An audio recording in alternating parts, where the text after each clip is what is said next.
Yo, what's up? What's up? What's up? So today we are live again. Tonight we doing this with Bob Vu and Mr. Floppy. DJ in the car. He had it home, so he'll be on it. He said he at your mama house. Hey, this man got something new every week, bro. He got something new every week, man. So before we get too far in, I don't know if we got any comments. Yeah, we got live feeding in the house tonight. You know, Ro popped up early. Ro definitely popped in the scene early. And tonight, going on, Ryan? We're gonna be able to pick a top dog's brain a little bit. You know, we like to ask a lot of questions, and we actually like to learn a lot also. But before we get started, we're gonna do it how DJ always do. Mr. Vu, just tell us a little bit about yourself for the people who haven't been on, who haven't seen you, who haven't known. I'm gonna go ahead and blow you up.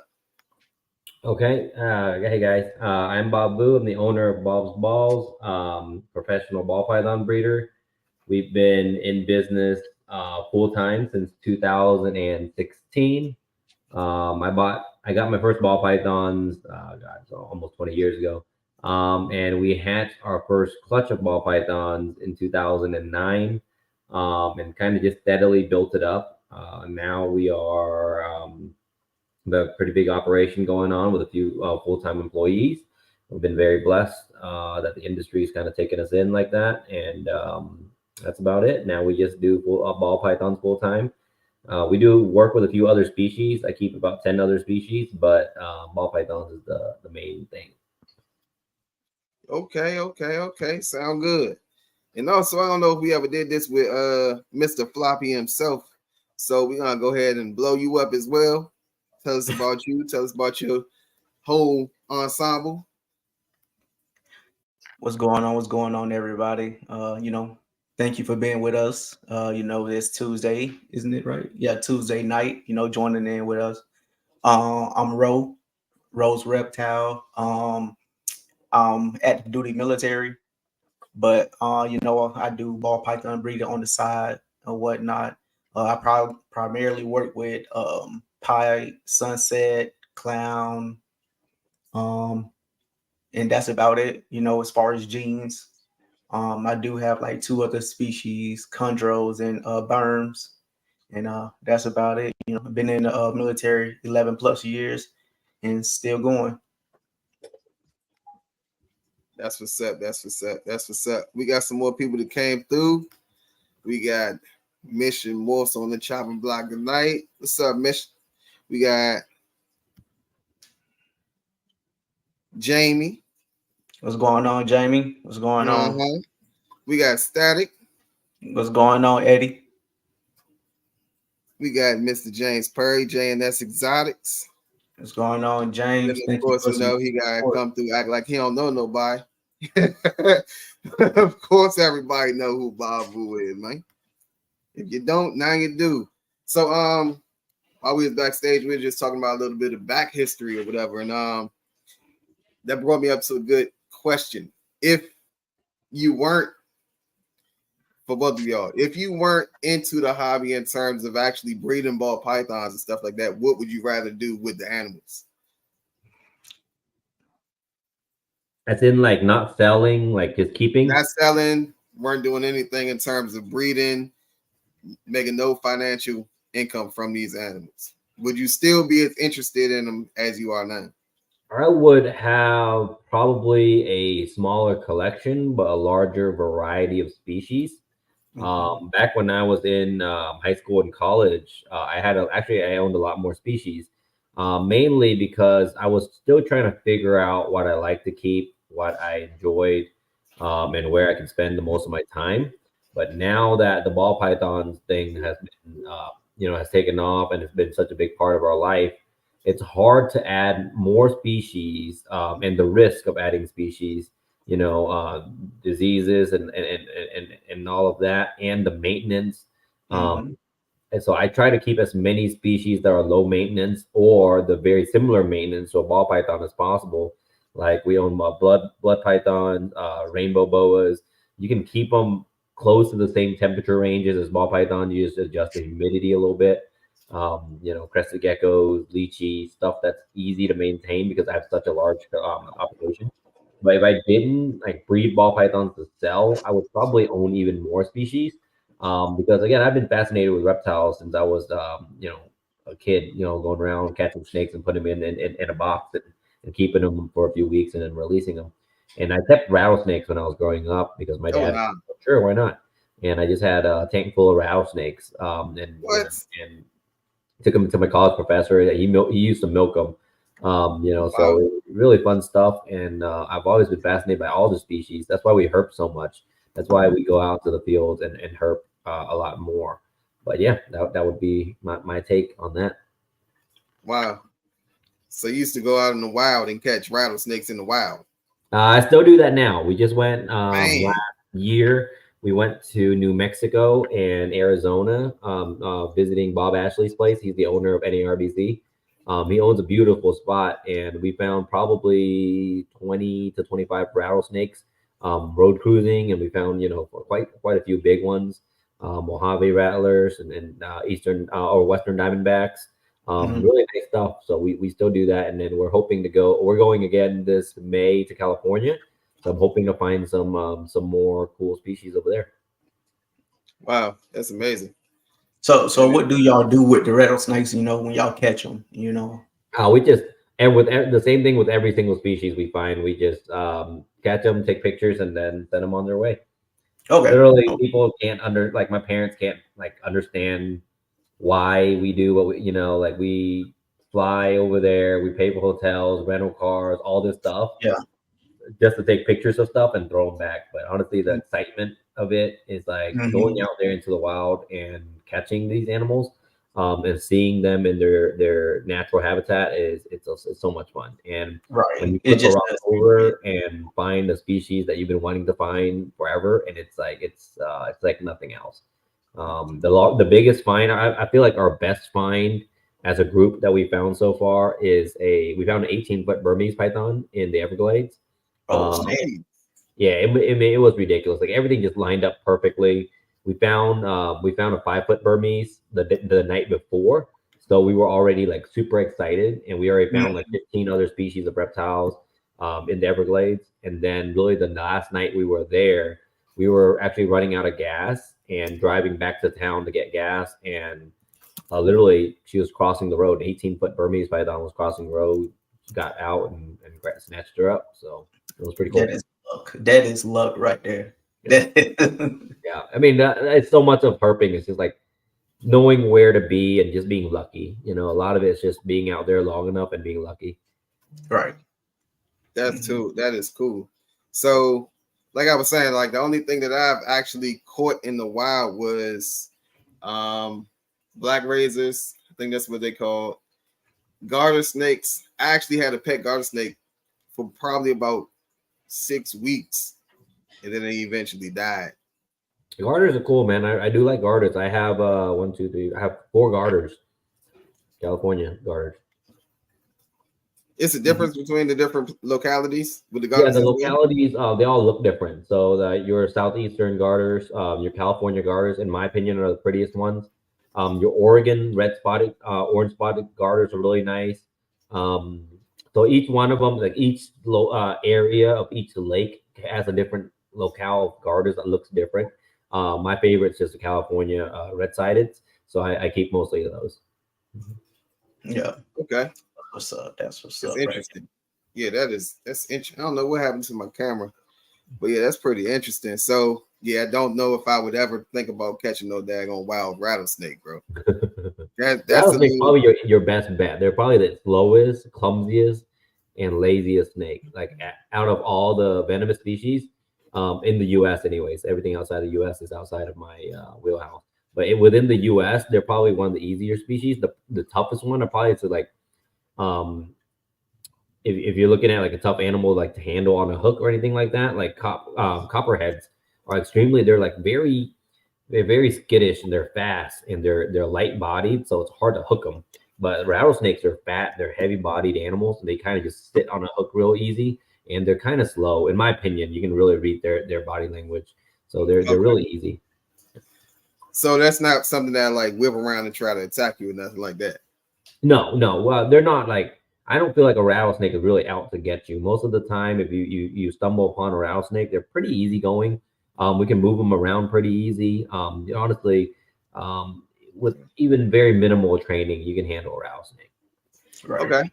Okay. So would you classify a rattlesnake as, so if someone was to want to get into hats, I understand. I think like the hog nose is rear fang venomous or something like that. So that would kind of be like bottom tier. Would you say a rattlesnake would be something for someone who has snakes, they know about snakes and they understand the movements and stuff like that? Would you think that would be one of the first ones that someone should be able to get? Yeah. So if I was to keep hot, I would probably do a Gila. The Gila monsters are cool, but yeah, rattlesnake would probably be my go-to. Again, they're beautiful animals. They're easy to deal with, and they are they're a lot cheaper too. Like I see some people getting into venomous, getting into hots, and like their first animal to buy like is a gaboon, or I mean, and I understand how Oh lazy man, I love gaboons those. are, but like our eyelash vipers or anything like that, I just feel like those are such tough species. I just feel like rattlesnakes are so. Again, I've dealt with them more, so maybe that's why I feel that way because I've handled them my whole life growing up. Mhm.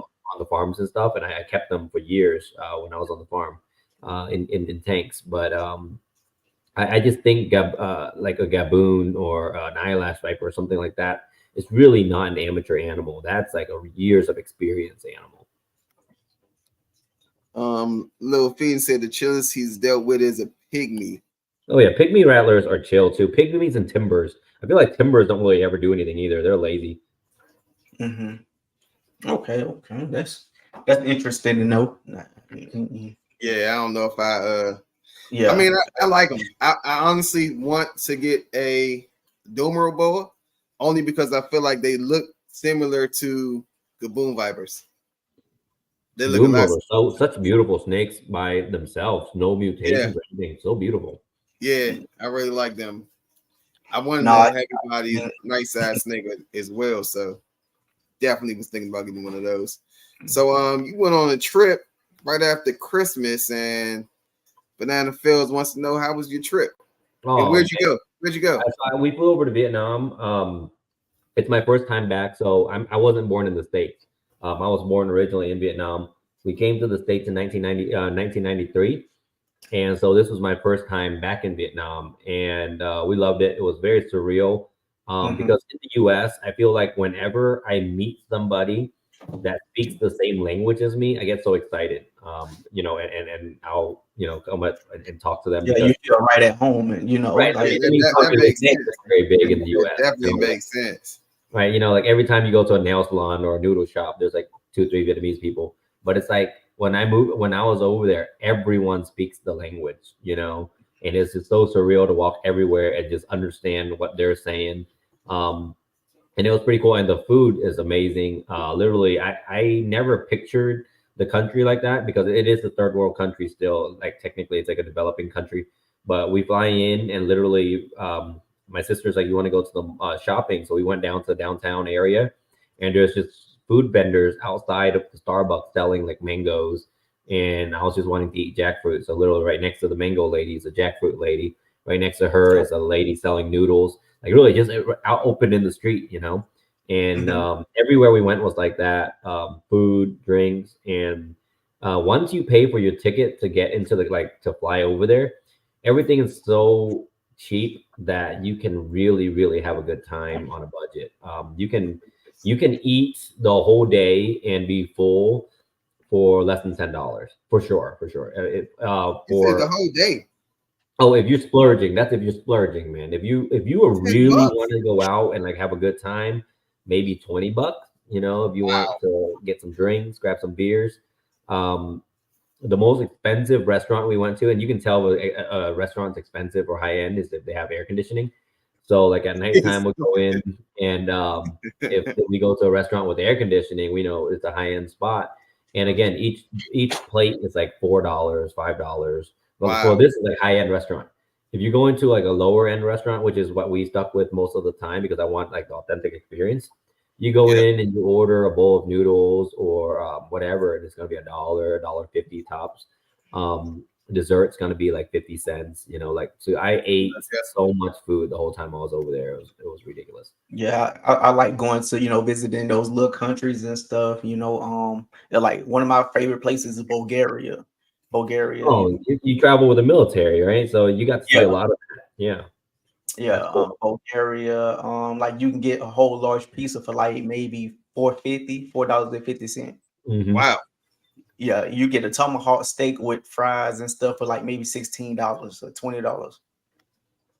wow, Yeah, wow. that's like one of my favorite places to You know go. what's one thing I'm not liking is the American influence in Vietnam. It's like I can go out and get a bowl of noodles, like a really good bowl of noodles for $1. But if Mhm, I go to Starbucks, a coffee is like $7. It's American pricing. So, right. or I can go right next to the Starbucks or right outside. There's a coffee lady. She'll sell you the best coffee ever for 30 cents. But if you go inside the Starbucks or you go inside the KFC, because we were in a resort or our hotel resort inside the center of the town, and you can see the KFC from your window, and the KFC is still $5, $6, which is more than most of the people over there can afford. But Mhm, they do. It's mostly for tourists and for some of the richer locals because they feel like that's like fine dining if they go in and get like a two-piece combo. And I'm watching like Americans and Europeans fly to another country to eat KFC, and I'm like, what are you doing? Like, right. Y'all missing Yeah, out. Y'all missing it's out like on the culture, and why the real reason that you there, and yeah, they just to go go to out. Starbucks. You flew Yeah, all the way over here to fly to Starbucks and KFC. yeah. that's one of my biggest rules. So I'm on a I'm trying to go on a vacation with take the family on a trip every 4 months, even if it's just like a weekend excursion or something like that. Nice, nice. And my biggest thing is I don't want to eat anything that we can eat at home. Yep. So like every time I'm in Florida, I'm eating alligator. I'm eating everything that's down there. So this year we're gonna be going to probably Texas. So if we hit Texas, we definitely gonna try something that's native there. That's good. Like I don't know. Like if I Yeah, went the to bar, one of the them barbecue third world is good. countries with like real street food, I heard you get sick if you eat it. You know, I didn't get sick the whole time I was there over there. The only time I got sick for one night, and someone took us out to a fancy restaurant, and they ordered goat's brain, and that was the only thing that made me sick the whole trip I was there. Again, I was there for 3 weeks, and I'll tell you now, goat's brain ain't it. Like everything else we had the whole time there, goat's brain ain't it. That was probably that's my limit. But everything else we had was amazing. The freshest seafood. Honestly, street vendors will have lobster and shrimp and squid and all this stuff on their carts, and they'll grill it right in front of you. And it's like $1 for like a shrimp this, like you got a shrimp this big, little mantis shrimp for like $1. Mhm. Wow. I ate horseshoe crab for the first time ever. Horseshoe crab's interesting. I had it like 3 times though, because after I had the first time, I was like, man, this is really something else. And because it was so cheap, it's like $1.50 for a horseshoe crab. That's like Wow. a whole plate of horseshoe crab, and it was really good. Um, so like just like stuff like that, I'm just so down to try new things. I just feel bad for people traveling 2,000 miles to eat McDonald's and KFC because there's got to have been a KFC every mile you go Right. inside the major city. People they're it's so new to them. They're so in love with it, but it's like I'm looking at the pricing. You can feed a whole family for the same price as one meal at KFC. It's pretty wild. Wow. Yeah. I'm not gonna lie to you. I feel like if I was to go to like one of those type of countries, I would if they had a McDonald's, I would definitely try it because I heard their McDonald's and their fast food stuff is totally different from what we have here. I did try it. I tried the KFC. We ordered they have like an Uber Eats type deal. And one day we're just sitting in the house and we're like, man, it was 94 degrees during the day, so we don't go out much. Like during the peak of the sun. So we had Uber Eats Listen, in the KFC, and they do have different flavors. We did it's a Thai chili chicken, and then the other one was like, I want to say like sweet and sour chicken or something like that. So it is different flavors, and they have like egg custard as dessert from KFC, so it's super cool. But you can also get all of that stuff at like just any local restaurant too. You know, you don't have to come from KFC. So Yeah. Right. and way Yeah. cheaper. Like when I was over in Korea chicken, I'm not chicken, but McDonald's is way different than American McDonald's. Germany Burger King is way different than American Burger King. Like, you know, the quality of food is very, you know, it's healthy-ish. They don't have all them preservatives and stuff. So what countries have you traveled to so far since you've been in the military, bro? Ukraine, Lithuania, Estonia, Latvia, Bulgaria, Poland, Germany, Korea, Spain, what else? Paris, Dang, man. Amsterdam, Czech Republic. Man, I've been probably like about 25 plus countries. God dang. It's, Been global, been all around the world. Been all around the world with it. I only been to 2. I've been out of just the longest I've ever been in state since I've been in the military. I came back from Poland. I think 2021 or 2022. I came back from Poland. So yeah, this the longest I ever been in state. That's super cool, man. That's such like so much world experience. Oh yeah, man. Like the people, like I still got homies over in Ukraine and Korea that I still talk to. You know, like, you know, over on Instagram, we follow each other on Instagram and it's cool. Still got people from Germany I talk to and all that stuff. So I was working on a military site for 7 years before I switched over to back to the company I'm at now. And when I say I met so many different walks of life just from being on that base, and it really opened my eyes to how genuine people truly are. You know what I mean? Like, I just, the only thing I can't really understand about the military is like, all right, so if I was to go into, I was working on the Army, I was working on a Navy site. So if I was to go into the Admiral offices, like I know 3-star admirals and all of them, like I knew them. I'll sit down and have lunch with them, and I wouldn't know who they were until I go into the office. But when I'm walking into the office, the people at the front desk was like, you can't go back there. I got to go in first. All this type of stuff. And I'm just like, all right, cool. And then when I get into the office and I see who it is, I'm like, yo, what's up? You know what I mean? Like, it was just different. I guess it's a safety precaution or something. Yeah, it's a structure, chain of command. You know, you can't go up. It's a way to do things. You know, it's a way to do things. You know, just like in a household, you got your father, your mother, and then, you know, the siblings, and then the pets. That's how, you know, how the structure is built. The pecking order, man. Yeah. All right, that makes sense. All right, so Mr. Bob, your first ever pairing, what was that? And what was the excitement once you actually made the clutch? What was the excitement like? It was a pastel male to a normal female. Okay? Wow. So this is back in 2009. So I bought that pastel male in Daytona. I think I paid $500 for a pastel male back then. And you know, that was like a major thing for me back then, you know, because I hatched two pastels out of it. And the idea back then was just like, oh, I'll just keep all my females and breed them back so I can make super pastels and stuff like that. And the following year, again, every year we want to say is our biggest year, right? So the following year, I had a big spider female get ready to breed. And I bred a lesser to a spider, and I ended up hitting one lesser bees and a few lessers. And it was just like progressively getting better every year. And again, back then I didn't have any money. I was in college, broke. I didn't graduate college until 2011, and that's when I was even more broke. I didn't have like any real money to invest until about 2013, 14, when I was selling insurance, and I was a pretty good salesman. So I started investing a little bit heavier in 2013, 14, and bought in, you know, like $500, $1,000 animals here and there.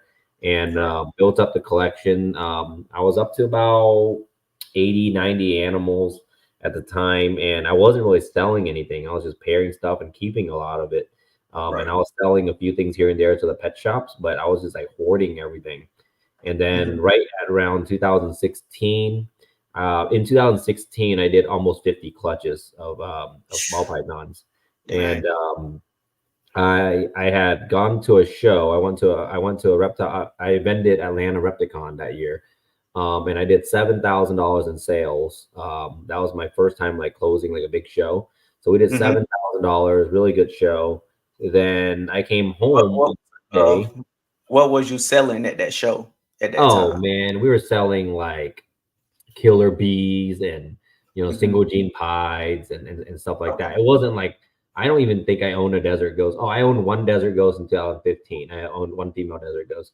But it wasn't like we're making double recessives or anything like that. But really, I don't even know if anybody wanted to know, they I think probably the best double recessive out there in 2015, 16 was probably like albino pied combos, or like someone might have had like a few clown pies, but really anything too crazy, but I still did I did $7,000 selling, bananas and selling, like pied combos. And I came home on a Sunday, putting animals away. As soon as I put them away, the next morning I had a meeting at my insurance office that I ran, because I was the director. I was the sales director. And I was stressing out about numbers. I was stressing out all these things. And my girlfriend at the time, my now wife, was like, man, you seem to just hate your insurance job so much. And you're looking forward to like every weekend to go do snakes and stuff. Why don't you just do snakes full time? And I was like, man, I don't know. Because she was in school at the time too. 2016, she was still in nursing school. And so it's kind of like risky, right, for to tell anybody, because I was making about $100,000 a year doing insurance.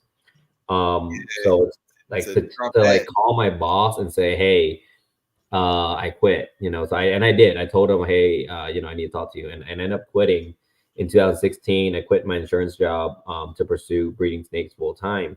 And I told her, as long as I can replace our income, $100,000 a year, then we should be fine. We should be more than fine. And the first year, I did $100,000 in snakes. Yeah, that's why I married her. And she said, we'll be fine. We don't need $100,000 a year. I was making it, and we were very comfortable. I was buying all kind of stuff, snakes and stuff. So the first year we did do $100,000 in snake sales, because I was able to focus on the snakes and focus on my rodent production. Go to the shows that I was supposed to go to. I flew to Tinley to attend for the first time, to kind of just scope it out, like see what the competition's like. How do I even get myself there? And then in 2017 and 18, I ramped up my production. 17, 18, 19, I did 40 shows a year, all of those years. I did every weekend, and then every month I would have one weekend off. I did a show every weekend. And my idea was just like, I need to get my name out there. I need to get my face out there. I need to get my logo out there. As many people to see it as possible, so that they recognize us and trust us for their purchases. And so 40 shows a year for 3 years, and then COVID hit, actually. Because of COVID, I was able to slow down some. What's up, Patrick? What's going on? We're just like doing like all kind of musical chair stuff going on right today. DJ dropped off. How are you? Yeah, doing good, man. DJ dropped off. He gonna pop back on his laptop, I'm pretty sure. Yeah, so like that 40 show a year thing kind of just shut down during COVID, which was like the best thing for us, because then after a while I just like, okay, I don't have to do as many shows anymore and still make the money. And we did move the bulk of our business online, and it's done very well, and we've been very blessed since. I know you just asked what my first pairing was, and I went. It's man, that's all good. Bro, that's all good. Like you go down the rundown. Yeah, gave us the whole rundown. So with that, and you just like stepped out. Your girl told you, you know what I mean? Like, you like these snakes. Let's just go ahead and jump in. Yeah. She was like, so I was already making like a little bit of money here and there, selling snakes the year before. Like, we'll do, I'll sell it online and I'll do one show here or there. But that Atlanta show, when we did $7,000, like my first time making any real significant money, like actually first time making any real money at a show. Because we did a show one time, it was so embarrassing. Our first show we ever vended, we had a vend someone asked us if we wanted to vend, and I came out. I didn't have a license, I didn't have displays, I didn't know what lights to set up, I didn't know anything, and it was so embarrassing for me, just to show up and not know what I needed. I don't know how to take payments because I don't have a credit card machine. So I was just thinking people just come and hand me cash, give me money for snakes, just like I do with them, And I didn't have a banner, I didn't have business cards, I didn't have anything prepared. And I was thinking in my head, I was like, I would never let this happen again. And that's why right now, currently, and even before last year, when we started the Patreon, if you message me and say, hey, I'm doing my first show, what I need to do, I send you a whole list. I tell you straight up what you need to do, what to do, what not to do, because I've made all the mistakes. I've vended, I've vended over 200 shows so far, and so I've made up to now, or you saying before when you was up making to now, I've done more than 200 shows, probably more than 250 shows. Yeah. Okay. Because right now we're still doing 15, 16 shows a year at least. But there, pre-COVID, I was doing 40 a year. And then even before I went full time, I was doing shows. Not very good ones, but we're getting better at it. Obviously, you learn the things that you make mistakes with. So we're getting better at it. We know we're very efficient. We know how to get it. I can get my whole setup. You guys seen my setup, 6 tables. I can get that whole setup in 30 minutes with my guys. Just we've kind of got that down. But it's like I was so embarrassed my first time doing a show that we made sure that would never happen again. But literally, my wife was just like, "You want this to work so bad that you will make it work." And I was like, "Yeah, pretty much. There's no you can't let it fail." So we just work. Yeah. So that's my thing now. Like I have a wife and kids, and I want to be where you are within the next 4 years. If not just doing something. You know what I mean? Like I like animals in general, so I definitely want to be in that same type of place. I just got a lot more relying on me to get there, so it's like no losses. So what is one of your biggest mistakes that you feel like, or biggest mistakes that you came across when you tried to jump out? I've made a lot of mistakes, and I feel like there hasn't been like anything major where I'm like, man, I really need to get this back, because I've vended with vendors that I didn't end up liking, or we vended and then we didn't clash. We just didn't jive well together, and then we just stopped vending. Which again, is it a mistake? Yeah, it's a mistake. But we learned from that. So now I went out and found the perfect vending partner, in my opinion, is me and Josh. Me and Josh vend perfectly together because I already knew what I don't want in a vending partner. So it was easier to explain that to him up front. Hey, man, this is how I am. Like, if you're going to vend with me, this is how I'm going to be. I'm super easygoing. I'm just everything's on the fly. You're not going to send me an itinerary and expect me to show up at 8:15, blah, blah, blah, blah, blah. Stuff like that. And so because I already knew who I didn't want to vend with, it was easier to find out the person I wanted to vend with. As far as investments go, man, I've made so many bad decisions buying and selling. Again, I've bought so many snakes in my time and sold so many snakes. If I could have it all back right now, in 2015, I would have bred my desert ghost female to a clown right off the rip, instead of breeding it to a pastel OD Enchi yellow belly or something like that. Yeah. And I bought a desert. You got anybody in here been in it long enough to remember the desert gene, the Pro Exotic desert? Yeah, I bought $4,000. And then within 6 months, it was worth about $200. So, wow. Yeah. That's the one that doesn't produce or something. It doesn't produce, yeah. So I literally paid $4,000 for a male. I thought it was the most amazing thing. I want to make a ton of money on this. And within 6 months, the news came out, and I just have basically a really cool looking pet at that time. Yeah. So we make mistakes, but again, I never count these purchase mistakes because they're gonna happen. You're gonna buy an animal, it might die, it might not breed, it might sit there for 3 years, never lay an egg. It just happens. But it's like it's always the mistakes, the outside of the animals that you can learn from.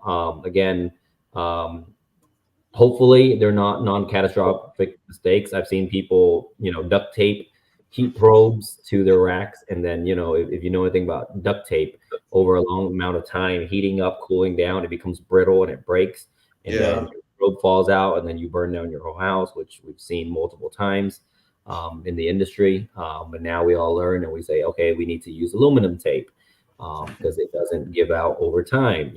Small stuff like that we'll learn over time, but as long as you don't make any catastrophic mistakes, I feel like these small mistakes is what's going to define you as a breeder down the road, and it's going to help you out. Nice. Mitch Morse has a pretty good question. What have you found the best way to travel with the snakes? Bags, next level, containers? What do you use? So they go into my display. So I use ARS displays. All of my displays are ARS. I literally pack them in there, labeled and everything. And so I feed everything on Mondays. By Thursday and Friday when we're traveling, it shouldn't be a lot of poop left in there. If it's larger animals, if it's anything over 200 grams, the week of the show, we don't even feed them. And so we just skip a week. But in the displays, they do fine. Remember, those displays are also lined with foam, so they're very well insulated in case your van or your vehicle heats up or cools down. They're insulated, so it works well that way. They're easy to carry. And when you get to the show, again, people complain about it all the time. You get to the show, spend 30 minutes cleaning. Clean the poop, wipe it out, wax it, clean it, and it should be fine. I don't see any issues traveling with the displays. I know people will deli cup each individual animal and then get to displays and unpack them. But personally for us, we just pack them right into displays, label them exactly as is. Once you pop them out, you're ready to go, ready to sell. Right. So what type of species do you sell at the show? Just ball pythons? Just ball pythons. We only do ball pythons. Okay, sweet. But we only sell ball pythons. I keep other species, but we only focus on selling ball pythons mostly. So I don't remember if you said what made you focus in just on ball pythons versus the other species that you keep. Like, being as though this market is very saturated and you have a big name, do you feel like you can touch another species and still be successful? I feel like probably yes. The reason we're all attracted to ball pythons, everyone's pretty much attracted to ball pythons, is the variety of mutations, right? So you have the variety of mutations. You have your own specialization that you can focus on these like mutations, like if you only do pieds, sunsets, and clowns, then that's what you do. I do a lot of DGs and clowns, so that's what I do. So we each can pick our own thing. That's kind of why people go towards ball pythons. I feel like I could probably step into some other species, which I keep, garters, boas, and I keep a lot of other stuff, but I just don't think I would be as good with them. I just keep them because I honestly enjoy the species, but the variety in ball pythons and obviously how lucrative it could be if you did it right. I'm not sure I could do that with any other species. Right. Nice.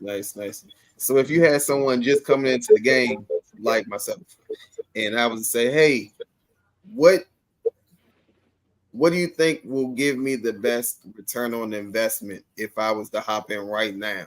And I had a budget of $10,000. Right. So I honestly, in my opinion, I'll be honest, I hate looking into reptiles when you first get in as a business. Like, okay, I'm going to get in and I want my biggest bang for my buck, biggest return. I understand that ball pythons have those type of returns.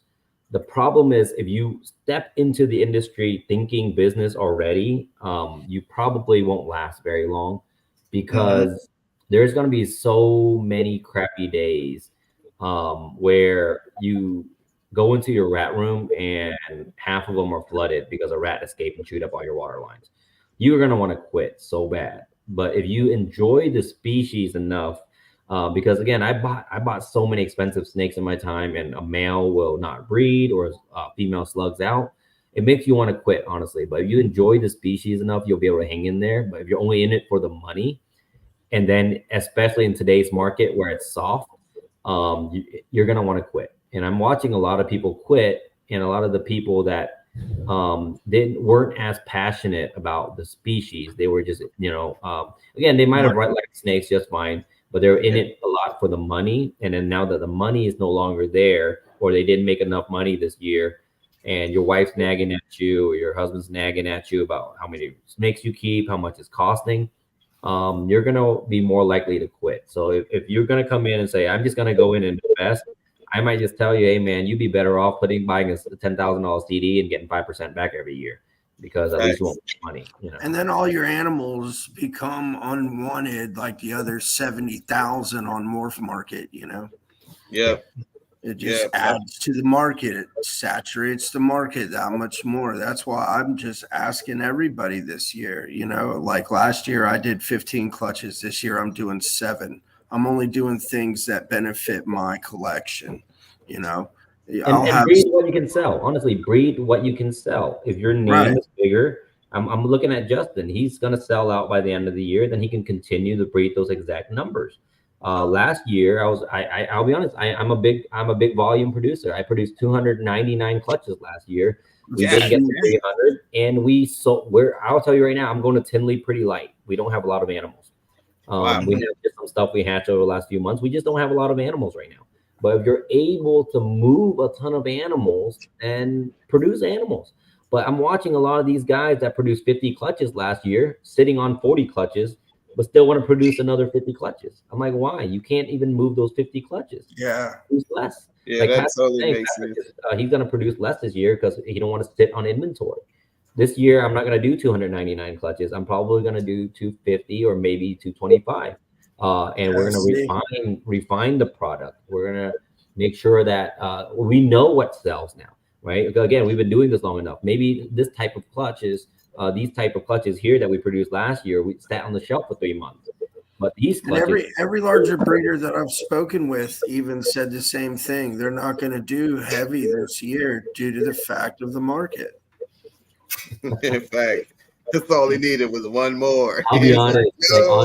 On December 31st, I looked at the females every few hours. I was like, someone has to lay. We didn't get anything. We didn't get anything on New Year's either. We got on it was like January 2nd. We ended up getting like 3 clutches on the same day. So Yeah. So do you classify the lay date as the year, or do you classify like how do you do you can do it however you want, because whatever makes you feel better. I know Justin does it by I think October 30th or whatever, the last day of October ends his year, because they need to hatch by the beginning. They need to hatch before the year's over. I just do it basically January 1st through December 31st. Whenever the clutch is laid within that time frame is that year. I don't care that the baby hatches in January. The clutch was laid. That's how I classify them as for the year. You can wait until whatever day that baby hatches out of the egg to count for that year. But again, it makes it a little bit more complicated because babies hatch at a different rate. So whatever the day the eggs drop, that's the lay year from it. So I want to know, Bob, what keeps you going? After them hard days, like you were just talking about, what keep you going? Right now, I'll be honest. Right now, it's a little easier because I know that if I don't, I have 3 guys that are fully dependent on these jobs, right, and their families. So I have 3 guys that work here full time, so their family depend on it. So I can't just like, okay, hey, I'm not ultrasounding this week, or I'm not doing Morph Market. We're not doing this show because I don't want to, because their income depends on it too. So it's a little easier to wake up. Mm-hmm. But when I was doing it, when I was first starting out, when your AC runs out or burns out and you go into that rat room and that 120 degrees air hits your face and you can smell that everything's dead, that makes you want to quit instantly. But I'll be honest, I have some of the best friends and support group in the world, especially here in Georgia. And I'll just, call somebody and they'll come out, help me clean out. And, I'll make a big Facebook post, and then all of a sudden I'll have a few people offer me 50 rats, 100 rats here and there. And then we can revamp and get back into it. But honestly, your support group and your mentors is going to be pretty much what keeps you in this a lot of times. I've reached out to people before about how frustrated I am in this industry.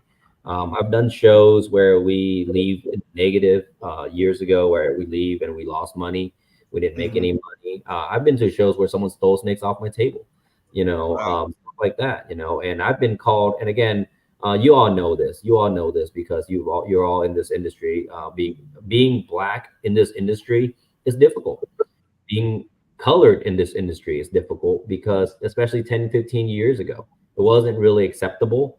It wasn't really like the thing. Again, I've been to shows before where might have been only 2 black guys in the whole show, and when I first started, it was a little more difficult because some of these groups out there that were still very anti. I want to say, like, I don't want to say they call them just racist groups but they were very like protecting their own hobby. It feels like gatekeeping, and that's why we have the Black Reptile Owners Group, stuff like that, to help new people feel like, hey, you're not weird. Because again, you guys know in the black community, how weird are you compared to everyone else, because you keep reptiles, right? Oh, I just made a post on Facebook today. It said I was always the weird one anyway. right. They all were like, yeah, you are weird. It's such a weird thing, especially so in the Asian community. It's like unheard of. Like literally, when I told my parents I wanted to buy a snake, my dad's like, what? Why? Like, why can't you just, again, everyone else, no one else that I grew up with that's Asian kept reptiles.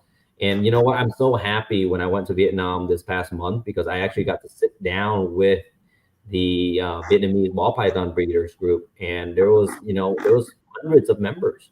It was really cool. And now watching the Black reptile community grow, the Hispanic reptile community grow. Miguel Garcia is doing an amazing job with getting the Hispanic community to grow, and the Black reptile community. The longer I've been in the group, the longer I'm watching these testimonies and these stories about people growing up and going, man, I always liked reptiles, but my friends bullied me so much out of it, because it's weird, and then watching them be more comfortable now keeping reptiles, because we have almost 7,000 members, right, in that group. So with 7,000 other people keeping the same things you do, doing the same things, having the same interests, it makes it easier for them to at least not feel different, and honestly, that's something that keeps me going, is being able to kind of spread my passion for this in two different parts of the community where it's not acceptable. I'm watching, I went to a show, I saw an Indian guy at the show, and usually you don't see a lot of Middle Easterners keep reptiles. I'll be honest, there might be 10 that I know. And this Indian guy comes up, and he was so curious about everything. He asked so many questions. Then I asked him, you want to just hold one? And he goes, no, because if I hold one, I'm going to want to buy it. And I'm like, well, I really want you to hold it now. The idea. And put it in his hands. And this man was so infatuated with his animal. And I'm like, well, what are you waiting for? How are you paying, cash card? And he was like, dude, my friends would freak out if I brought a snake home. And I'm like, who cares? That's the same reaction I got when I was growing up. And literally, this man bought his first ball python, the first snake he's ever held in his life. He bought it from me. And then the very next show, he brought his friends, and his friends were so into it now. He thought that they would be so creeped out. But honestly, if you showed your friends your passion, and they're not weird animals, and you're keeping them clean and nice, honestly, a lot of people are more interested in this hobby than we give them credit for if you just introduce them to it. Yeah, for sure. That's just like how when I came over to your facility last year, and I brought my parents, I brought my mom and my sister and stuff to let them see, the idea, what's going on. I'm not just buying animals just to buy them, and I'm very passionate about this and the animals itself.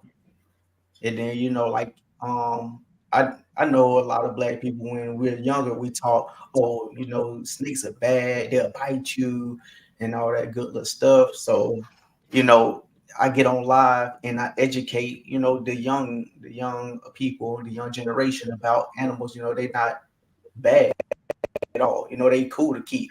If I had a smaller collection, I'd keep, probably about 10 different species of animals. But, I can only keep so much right now. Do you feel like people think reptile people are all long, greasy ponytails and fish tanks all over their house, and I understand we have those people. We have those people in our industry. We definitely do. But like for the most part, when people meet me, like let's say someone met me at the gym, and then after a few weeks they'll ask me what I do for a living, and I'm explaining to them what I do, and they're like, "Wow, we would never have imagined you to keep snakes." And I was like, because they have this stigma of like if you tell them you breed snakes, you have like a split tongue and tattooed your eyeballs black, that whole image. And I was like, when in reality, I'll be honest, most of the breeders I know, just like normal guys, like Justin Kabilka is basically the top guy in our industry, right? Justin Kabilka is like the most normal, average, regular white guy you ever meet in your life. They're very vanilla. And he's the top dog in our industry, and everyone is just so normal. Like even Miguel, I mean, for the most part, is pretty regular guy. You're not looking for some guy with a split tongue and tail and and all this stuff that everyone makes it seems like. Yeah, for sure. I do a lot of shows with like schools. A lot of people think, where'd you keep your snakes at? I'm like, in a rack, in they tubs. Do they smell? Like, I bet your room or your house smell a different way. I'm like, no, I keep my reptile room cleaner than the cleanest. It's probably the cleanest room in my house. Yeah, and I'll be honest, my reptile room is probably cleaner than most people's kitchens, and I don't know why everyone thinks like your reptile room has to be gross for some reason. Like it doesn't have to be. It doesn't have to smell. It doesn't have to have that ammonia. Like it, and that's great. It's great that we're able to show, thanks to social media, we're able to show it off and show people this is what the industry is like. Not everybody's. If you smell it, then you know it's time to clean it. Right. Yeah. If you smell it, it's time. Yeah. Right. I mean, come on. No, but they think the house is dirty all the time. Or it has a different smell. I'm like, no, my room is very clean. I always get asked, do you just let them roll around free? Like, I'm like, what?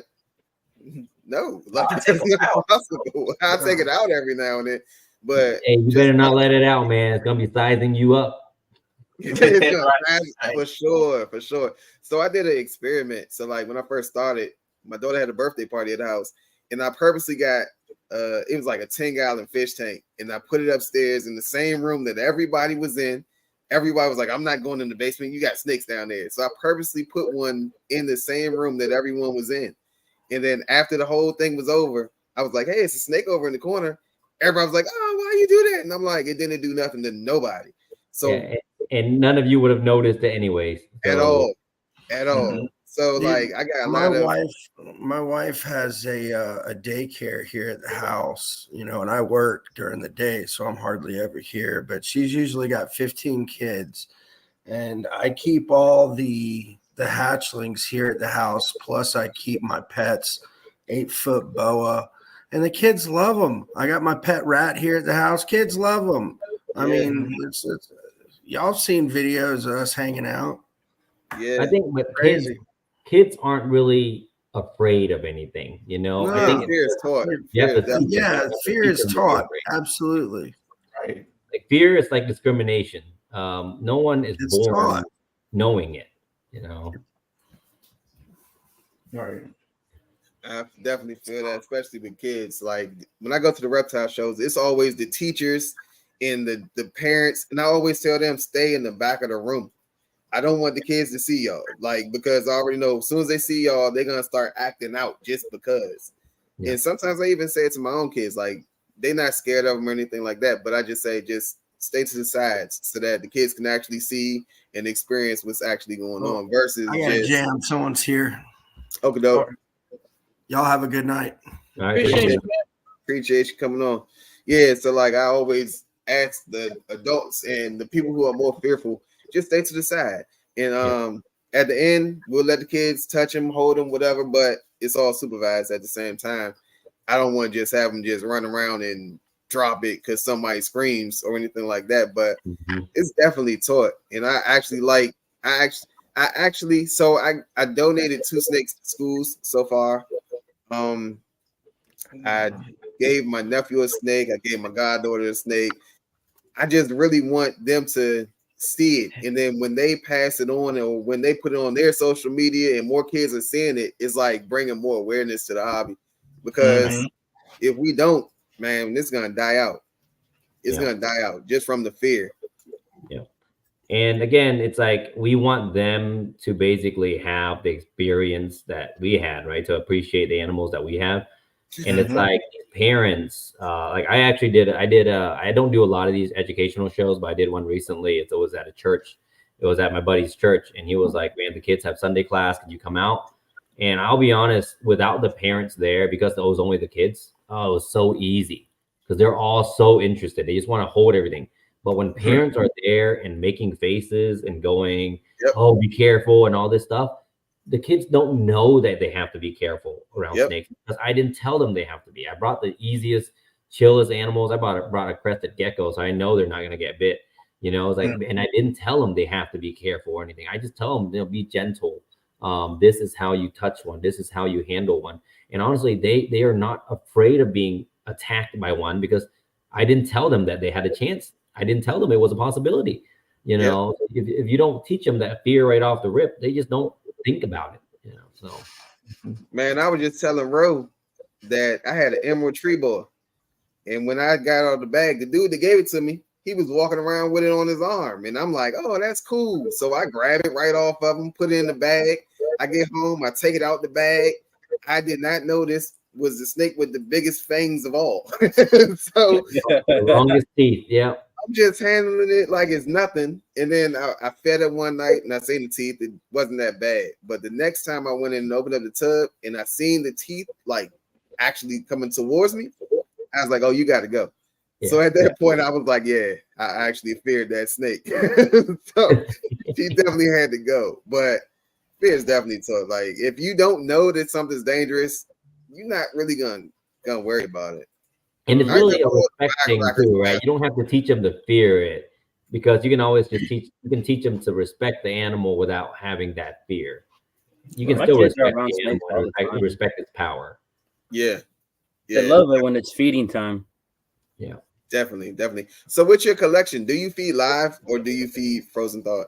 100% live. I've had people ask me like, oh, can you get the snake on frozen thawed and stuff like that? And I tell them straight up, that's not what we do. But for very specific customers, we might do like a pre-killed, like on feeding day. I'll keep in mind to pre-kill a rodent and offer it to them. And most of the time they'll take. But we have, let me see, we have over 1,000 animals total for sure between babies and adults. So there's no way for me to do frozen thawed. Y'all should see the facility. It's like Disneyland. Yeah, it's again, even though that I built it, I still think it's pretty impressive of a facility. So it's pretty cool. Y'all can hear me? Yeah, we can hear you. Yeah, we can hear you. I'm still waiting on the invite, Bob. You know, it's always open. I want to say I've invited you before. Yeah, wait. How big is the facility? Oh, it's crazy. Is it like? How? I mean, knowing my impulse, how bad would it hit me? I mean, it won't you hit. Wow.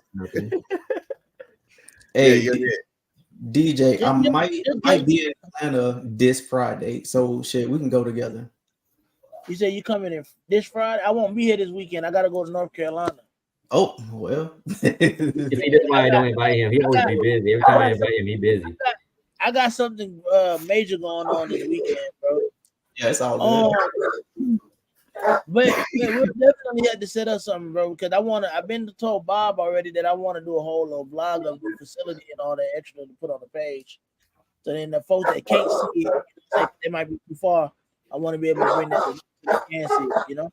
Yeah, but I'll explain the facility to everyone that again, we built the facility from it's in my basement. We bought a house with an unfinished basement. The basement is 5,000 square feet. When we pretty much utilized most of it. And we sectioned it off into like a breeder section, baby section.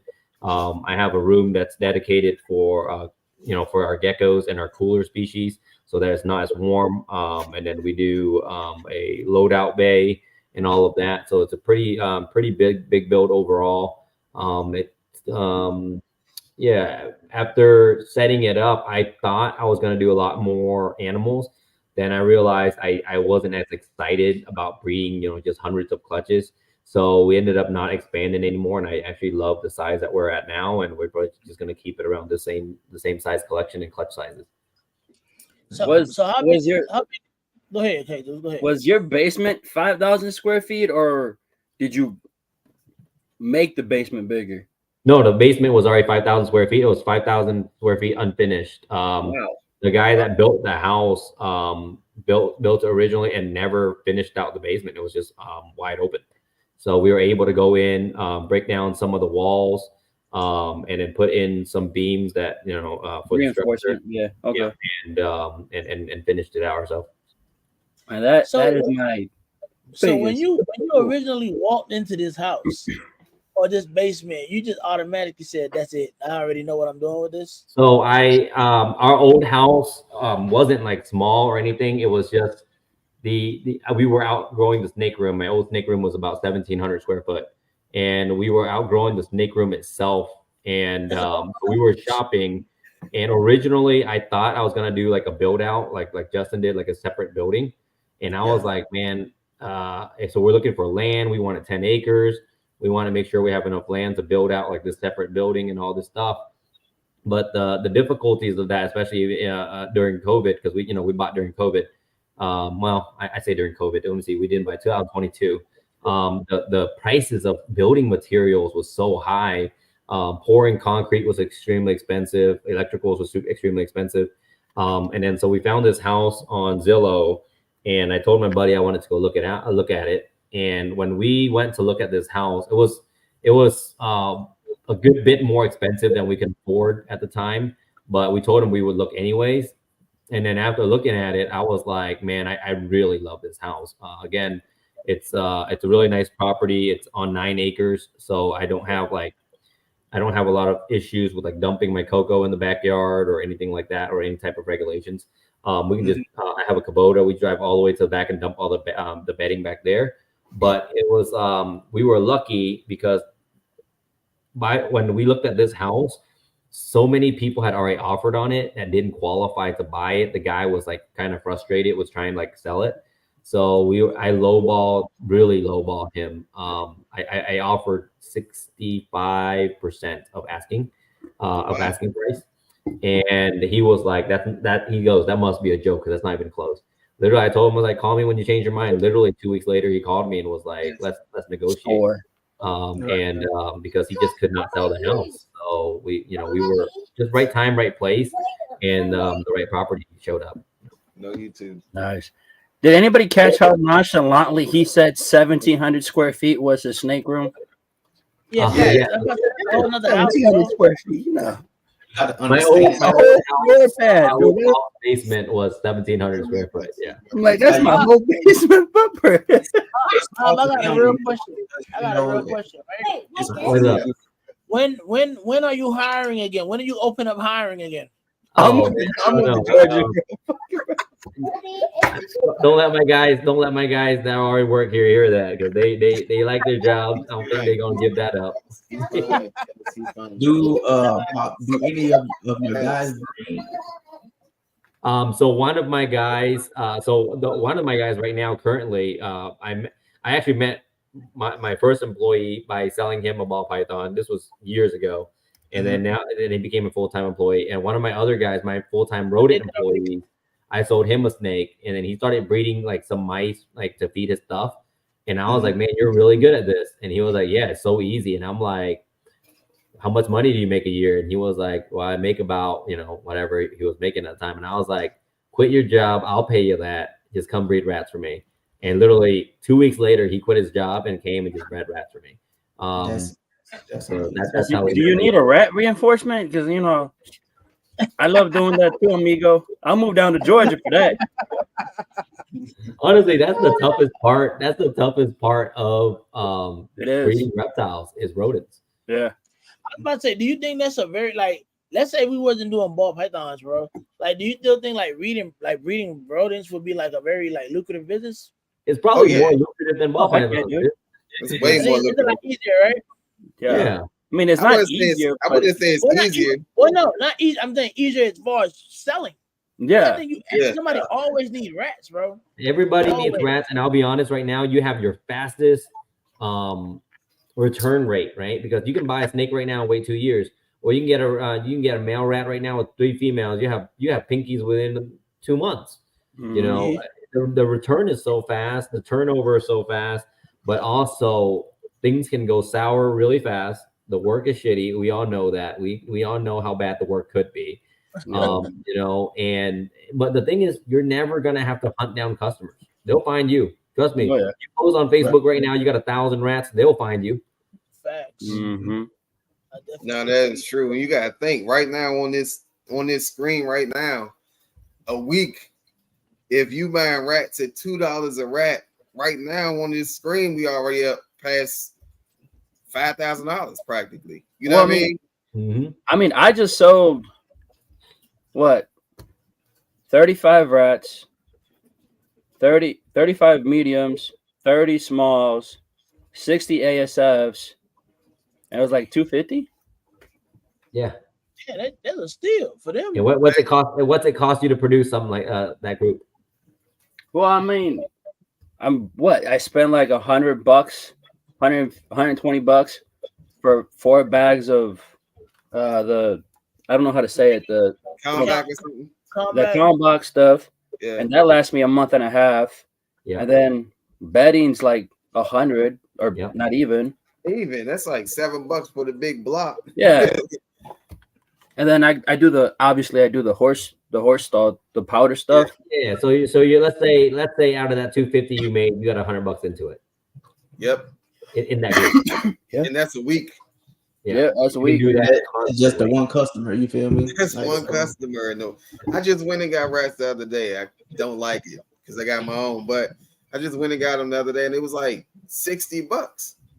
And I was just like, man. And I had to get rat food. So at the end of the day, I paid like $120 for pretty much everything because I got a lot of rat food, so I don't gotta go back.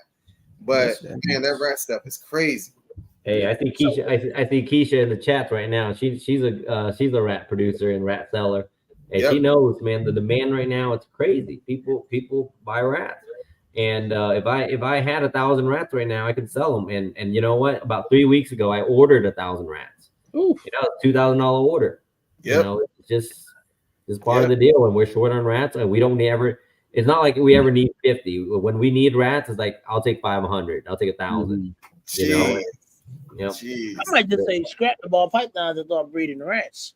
Yeah, just breed rats. Hey, I was talking to a buddy of mine actually. I'm like, hey man, if you get any notifications about a trailer available for sale, I'm like, let me know.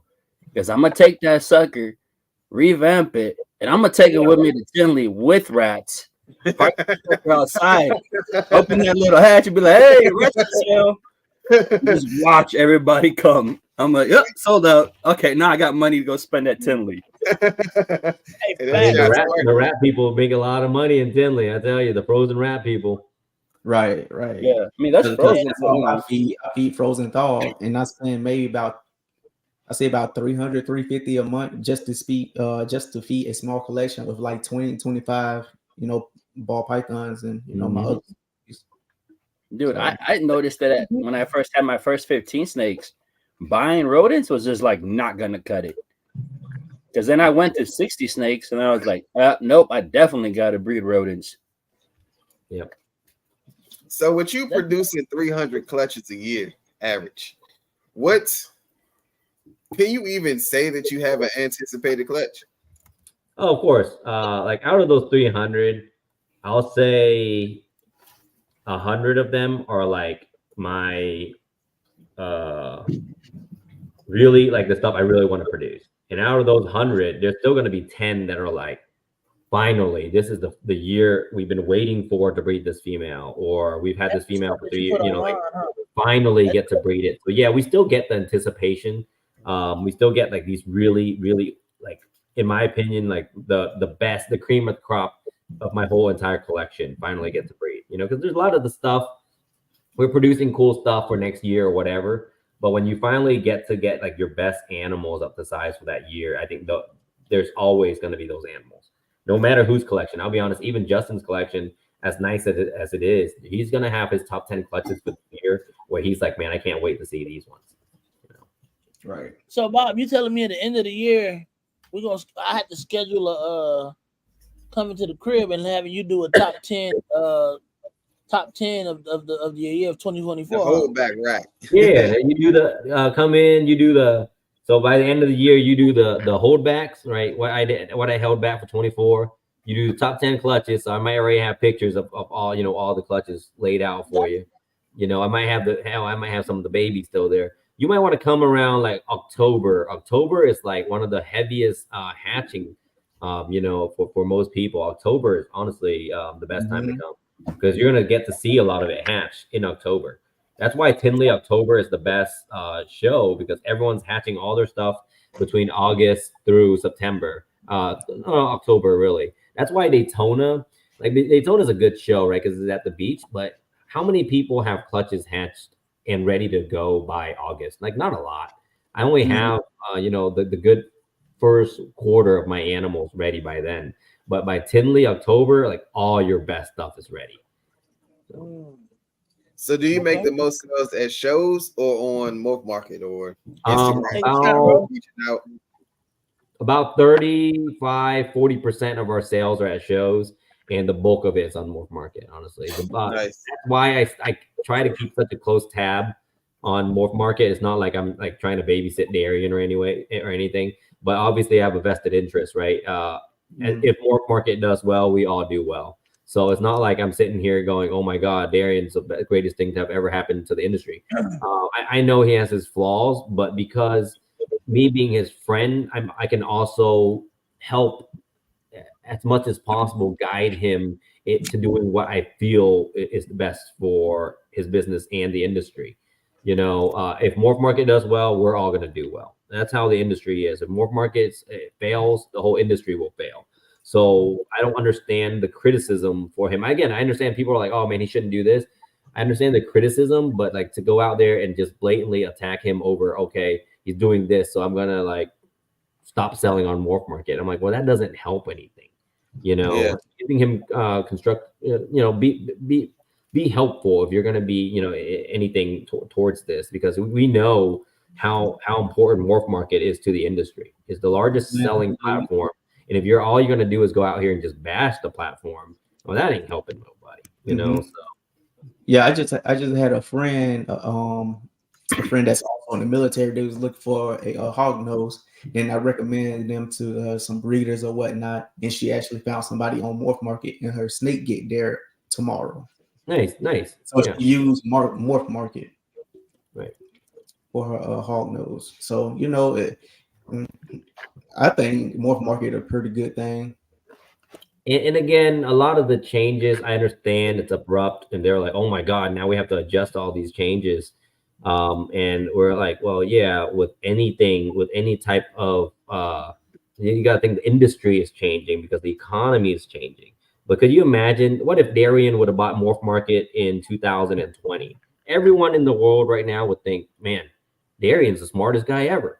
Because he bought Morph Market, our sales are going through the roof. No, your sales went through the roof because of COVID. And right now your sales are going down, not because of Darian. What Darian wasn't the reason why the price of ball pythons going down. No, because the overproduction for X amount of years is going to cause the price to go down. And now we have to have that correction. But people, for people to go, okay, Morph Market's why I haven't made any sales. I'm like, that's ridiculous. That's absurd. I had people message me, I think, let me see, it was like around June, July last year. And they were like, man, this new Darian guy, I haven't sold a ball python on Morph Market in 6 months because of him. And I'm like, he just bought Morph Market 3 months ago. Like, so that's you can blame yourself mostly, like poor marketing or whatever. But yeah, it's just like we all have to understand we're in the same boat at this point. And we all just kind of stick together and give him the right guidance, not just attack him all the time. Of course, he's going to be abrasive if all you're doing is telling him how terrible of a job he's doing. He has to feel like he has to defend himself. Right. For sure. Every man. You know him personally?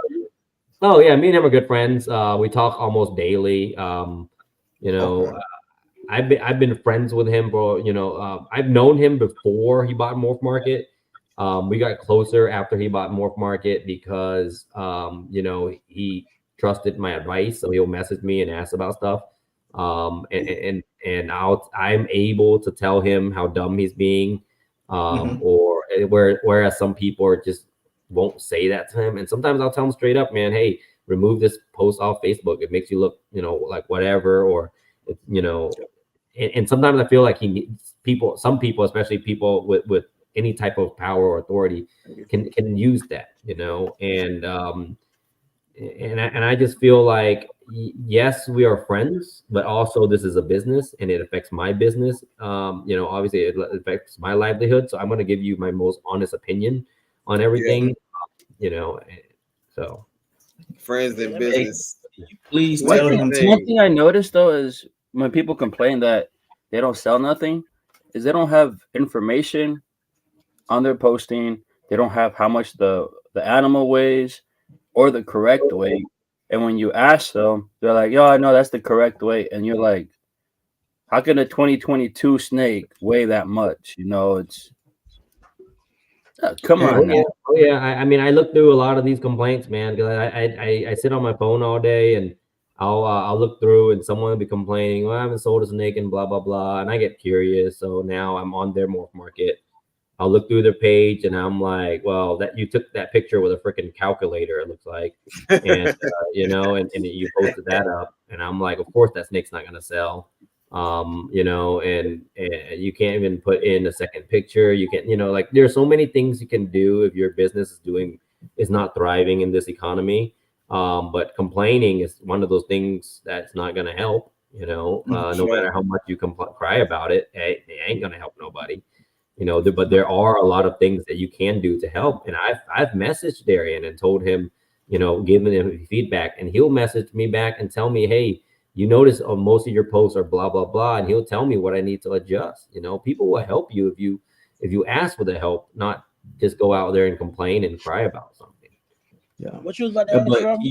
can you tell him to create a dark mode for Morph We Market? working on it. We working on it, man. I told him, man, my eyes be hurting at night looking at. Right. Hey, it'd be mad bright, bro. It'd be mad bright. Bro, I And mean, dark someone asked about the Morph Market auctions right now. The honestly, my auctions went good. All of my auctions went for as much as or more than what I anticipated. Currently on Morph Market, I think his percentage of like closed auctions, which means however many auctions actually finished, is already 20% higher than it was last month, which means sellers are paying attention. Sellers are now either removing their reserves or lowering their reserves, which in my opinion, sometimes that needs to be done, because you post a $1,000 snake and the reserve is 800, that auction's probably not going to close, and it's an auction, and they're like, I shouldn't be expected to take that big of a cut. I'm like, I understand, but it's an auction. You're going to be at risk, and that's just part of the deal. And that's why your auction never closed down. No one ever paid for it, so, and so auctions are already performing better than they did last month.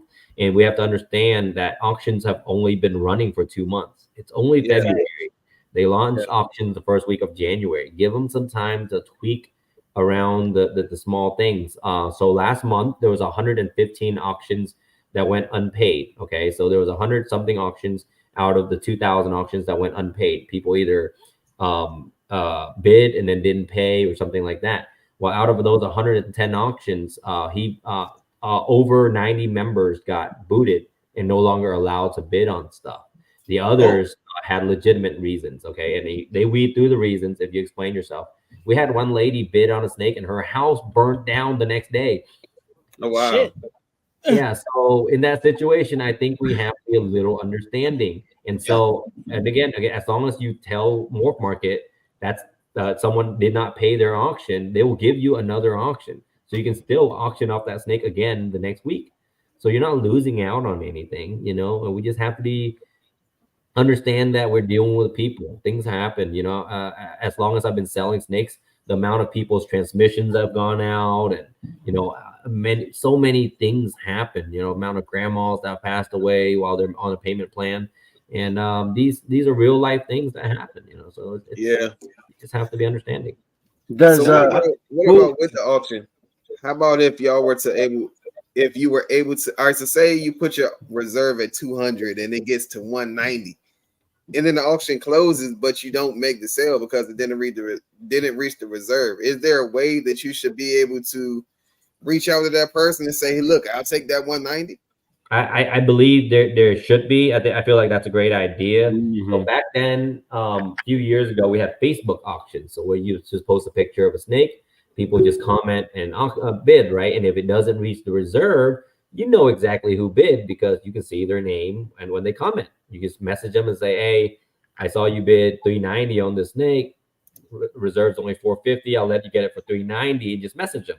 So I feel like what they could implement is what I will ask Darian about it. They could implement a system where it would message the seller who the last bidder was and what was the high bid. So at least now you have data, right? You posted a snake for $1,000 snake and the reserve was 800. The highest bid is 600. Now you know you're 200 off. Maybe you offer the snake to the highest bidder for 700 and maybe get a sale that way. You know, there's a lot of options we can take on that. I got a question. Piggybacking off of Brandon over there. What about like the sellers that have snakes on Morph Market on auction that don't meet the reserve and then just repost it, waiting till they hit the reserve, but knowing they're not going to hit the reserve? And like say I went into an auction and I was the highest bid, but I didn't get to the reserve, and then they just closed out the auction with no feedback, and then they reposted it again. Right. You know the definition of insanity? Yeah. Yeah. So that auctioneer, the person posting the snake, you're gonna do the same exact thing again, hoping for a different result. Right? But shouldn't they be like? I think there should be like a way to like dock them for that. If it doesn't meet the reserve, don't repost. Right. The thing is, like, it's hard to as a platform to be like, you can no longer post. No, like not punish them, but be like, hey, you can't. After the second posting, that's punishment. Yeah, again, they only have 3 postings a month, 3 to 4 tops, right? They only have 4 postings a month. Mm-hmm. So if they don't make the money, that's on them. If you bought a premium or you bought a pro account, which is $800 and something a year, and you're gonna post the same animal 3-4 times, hey, that's on you. Like if you're, you should learn. Hey, that's on you. But that's what I was about to say, hey, dude, because I did a situation like that when I had because I remember what happened to you. Yeah, I had a pair for auction, but it didn't hit. The reserve was probably like $50 off, and it didn't hit the reserve. So, I mean, I just put the pair back up again, and look, somebody just bought it for a little bit higher than what the reserve was initially the first time. Right. You see what I'm saying? Yeah. So, like, I don't think it's necessarily a bad thing, and I understand what you're saying, like about who are you talking about docking though? The people that are posting the auction, or the people that are actually bidding on the item? No, like docking the people that post the auction, because they didn't remember what happened to you. You said you were in an auction and it didn't meet the reserve, and then it closed, and then they reposted again. I put the animals up for auction. No, I know you did, but there was another. Remember, there was another incident where you said you were looking at an animal. Was it? I think it was I forgot what it was. Yeah, but you have to see it from this situation, right? Let's say he posted this animal on a Monday and the auction ends on a Wednesday. Mm-hmm. He reposts it on Wednesday night and it ends on Friday. There's more people going to bid on Friday than people will bid on Wednesday because Friday is often their payday. So the day I only post auctions on Wednesdays and Thursdays because they always end on Friday and Saturday. She said they needed people that lie about hats. I feel like so. Wait, I want to talk about that. That's for real. That's 100% for real. You need to talk to people. And I understand that 100%, but I feel like now with the whole share testing situation, I feel like there's a way to kind of combat that. If we're able to at least No, it's not. provide documentation with the actual, you know what I'm saying, situation. That's the difficult thing though, because Once it's yours, it's yours. that's the difficult thing though, right? Because let's say I bred a visual animal to a non and made hets. I shouldn't have to prove myself that there are hets when genetic testing costs $65 per shed. I have to prove that whole clutch. That's going to cost me $600 per clutch to genetic test. Wow. I see what you're saying. You know, This type situation is totally different. If they put it in the auction and say that it's actually het for two different things, and then once the auction's over, they say, "Hey, it's only het for one." yeah, I I'm feel like reporting Oh, that. I wouldn't person mind getting them expecting killed. Facts. That would Yeah, be- that's You should have just led off with this 100% het pod and they're possibly VPI, or just not even put the VPI at all and just let the person know later on, Yeah. hey, it possibly could be VPI as well. Right, because if you're posting fake hats or misleading in any way, I feel like that person should get reported and have their auctioning privileges revoked. It's a good one. If you're winning the auction and not being reported and not contact the seller directly about it, I think that's pretty fair. So I actually bid on I forgot what it was. It was an orange ring double head something, and I won the bid at $20. I did. It was like 2 minutes left, and I bid $20, and then it started back over at 6 minutes, and then I ended up winning the bid, and then it went and said it didn't meet the reserve. So, do you feel like an animal that went that low should be even worth the reserve? Like if it's been to be honest right now, if you're a smart breeder, a smart vendor, stop auctioning off animals. You honestly either could be wholesaling or just selling at a show. The shipping cost is not even worth it. Somebody, you know, sell it to someone as a pet. You know, I'm pretty sure somebody would like it for a pet. Or go to a pet store, make a contract with a pet store. Yeah, sell it for $20, $30. Why are you auctioning it off for? You only get so many auctions a month. Use it wisely on the animals that are worth it, you know, and make some money. And why are we auctioning off $20 animals in the first place when we all know shipping overnight is gonna be $50, $40? You know, you're not making any money that way. That's a smart way too. I be seeing these a lot, and I see it doesn't even say what animal has what in it. It's just like a lot, 1.2. And it says all the genes that can possibly be inside of this lot. So I feel like that's a smart way to practically get rid of some animals that you don't really desire and not really be a bad guy, because you're giving them the option. You know what I mean? But what would you sell something like that for? I put in the auction and let the person bid. If you willing to get it, no reserve. Like if it goes for $50, I'm not talking about auctioning at this point. I'm talking about if you were just selling something like that, what would you sell that for? like a 1.3, like what they're saying right here, 1.3. It possibly has 1.2 hyperclimb project, but it's all pos hits. I would sell it for. Look, man, pos hets are not a project. Exactly. Buying a 1.2 pos double het hypo clown is not starting a hypo clown project, because something being pos het means it's also pos not het. Facts. Exactly. And now you're gonna waste 3 years. And here's the worst part. The worst part is that 3 of those, like out of those 3 animals, 2 of them might be hets.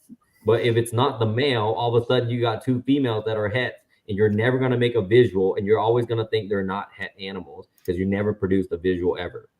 Buying pos hets is again, 20 years ago, 30 years ago, when a pos het pied was $500 and a 100% het pied is $1,500. And yes, it was worth it. But now pos hets are not worth the money. Like if someone's right now telling me they want to buy in a whole group of pos hets, I was like, you're wasting time and money. And then now you're gonna want to go do what? Spend another $800 or $500 genetic testing all these animals. Just go buy hets. Just go buy guaranteed hets. Hets don't cost that much anymore. It's not a project. Buying a 1.2 pos het anything is not a project. You're wasting time. Are you saying a 50% het and a 66% het are not a project? Man, no. Those shit's the same shit to me. Owning one, like let's say you have a breeder male DG clown and you're breeding it to a orange dream, yellow belly clown, 66% het DG. That's a project, because 66% of the time you're going to hit, and you're going to hit a really nice project animal. 33% of the time when you miss, you're still going to make clown het DG animals that are still, again, they're going to be het DG, so you're still producing project animals. If you're breeding two 66% double het hypo clowns, right? Like the example, double het hypo clown 66%. Even if both of those animals prove out to be 100% double het, which is the odds are extremely slow, right? Because they'll have to prove out 4 times. Both animals have to prove out twice. So 4 hets have to prove out. And if all 4 hets prove out to be hets, you now have a 1 in 16 chance of producing a double visual. Your odds of proving out 66% double het animals are astronomically low. You might as well buy a lottery ticket.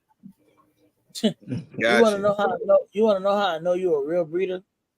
Your math was fucking phenomenal just now. It was so easy for you to say 1 in 16 chance just by saying what you said, bro. I've done this math a lot of times.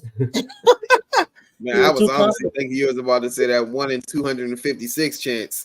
At least it's not that bad, right? That's why I don't run a lot of double het to double het. Your odds are just too slim. You know, you're running 1 out of 16, and then you're producing. Let's say you're doing hypo clowns. Now you're just producing a bunch of hypo 66% het clowns, and then you're producing clown 66% het hypo, which really value wise is not that great. You know, you're not going to make a lot of money off that pairing. You could have went and spent a lot more money. I understand it's a lot more money. You went and spent money on a hypo combo het clown het hypo combo, or even a double visual and breed it to double het girls. And now you just increase your odds, right? You just multiply your odds twice. So, okay, that's what I was about to ask. Do you use any allelic combos? Like, what's your preference for when you're putting your combos together in terms of your clutches? On the allelic combos, I actually prefer not to breed for them. I feel like allelic combos almost becomes a dead end, in my opinion, right? When we first found out about chocolate and spot nose being allelic, we're like, oh, that's so cool, because now you can't miss chocolate and spot nose. But now that you have a chocolate spot nose clown breeder male, you have a dark knight breeder male, you can only produce chocolate clowns and spot nose clowns. You can never reproduce the combo double unless you use another chocolate clown female. And you don't want to use a spot nose clown female, because now you're at risk of making power balls that wobble. So sometimes I don't like using allelic combos that much, like the cinnamon enchi stuff, because they're a little bit pigeonholed and a little bit limited. That makes sense. What's wrong with cinnamon enchi? No, nothing's wrong with them. They're just because they're allelic. So now that cinnamon enchi combo looks amazing. Cinnamon enchi combo is one of my favorite combos, looks wise, but you can no longer reproduce a cinnamon enchi combo from that animal. Unless you put it on the other side. I see what you're saying. Right. And if you put it on the other side, you have to put enchi, which I don't like, because I'm personally not a fan of super enchis, because it reduces the pattern too much. And obviously you can't put cinnamon to the other side, because now you're at risk of producing super cinnamons. Yeah, I got a super cinnamon boy from you still. Super cinnamon banana boy.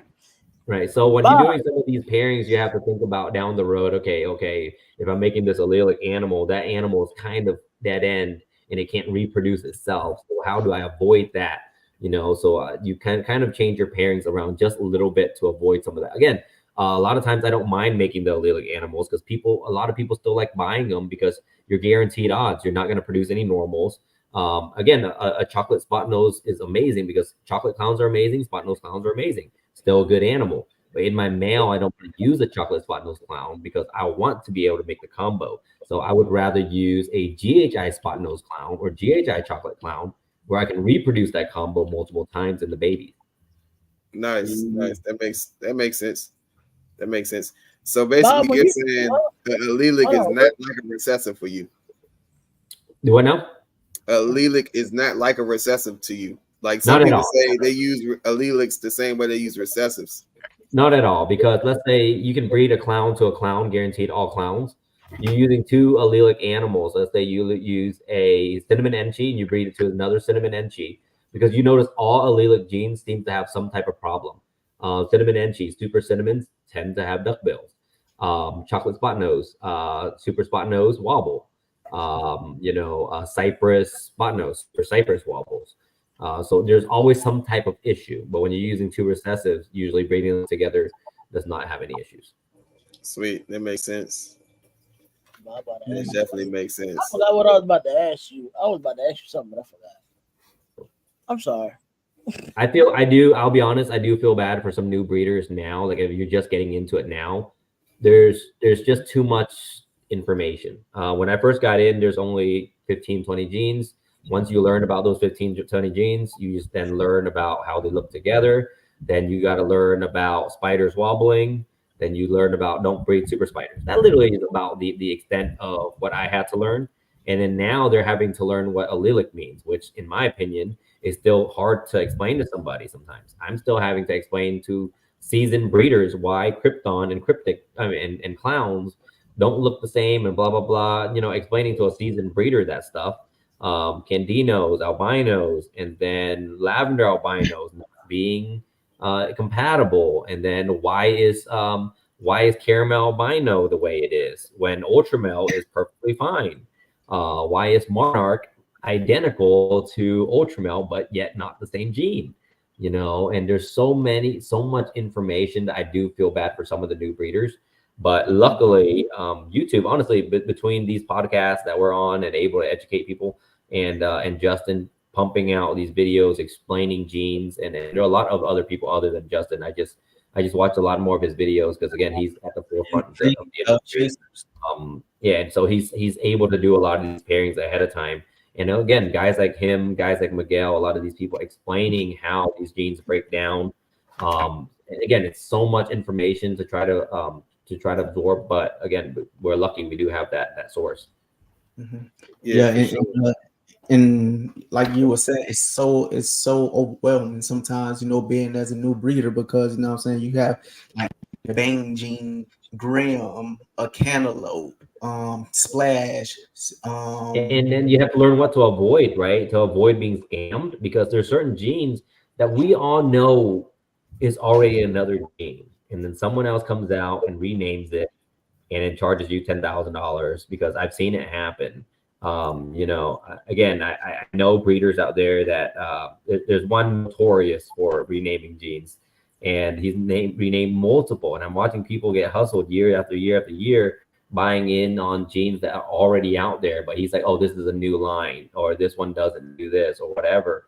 And I'm like, man, so as a new person, you really have to watch out. But that's where your mentors come into play, right? You should be able to message somebody and be like, I'm thinking about investing $2,000 into this whatever, and your mentor should be able, again, if they're seasoned enough, to tell you, that's the exact same gene as this thing I bought in 2000 and whatever.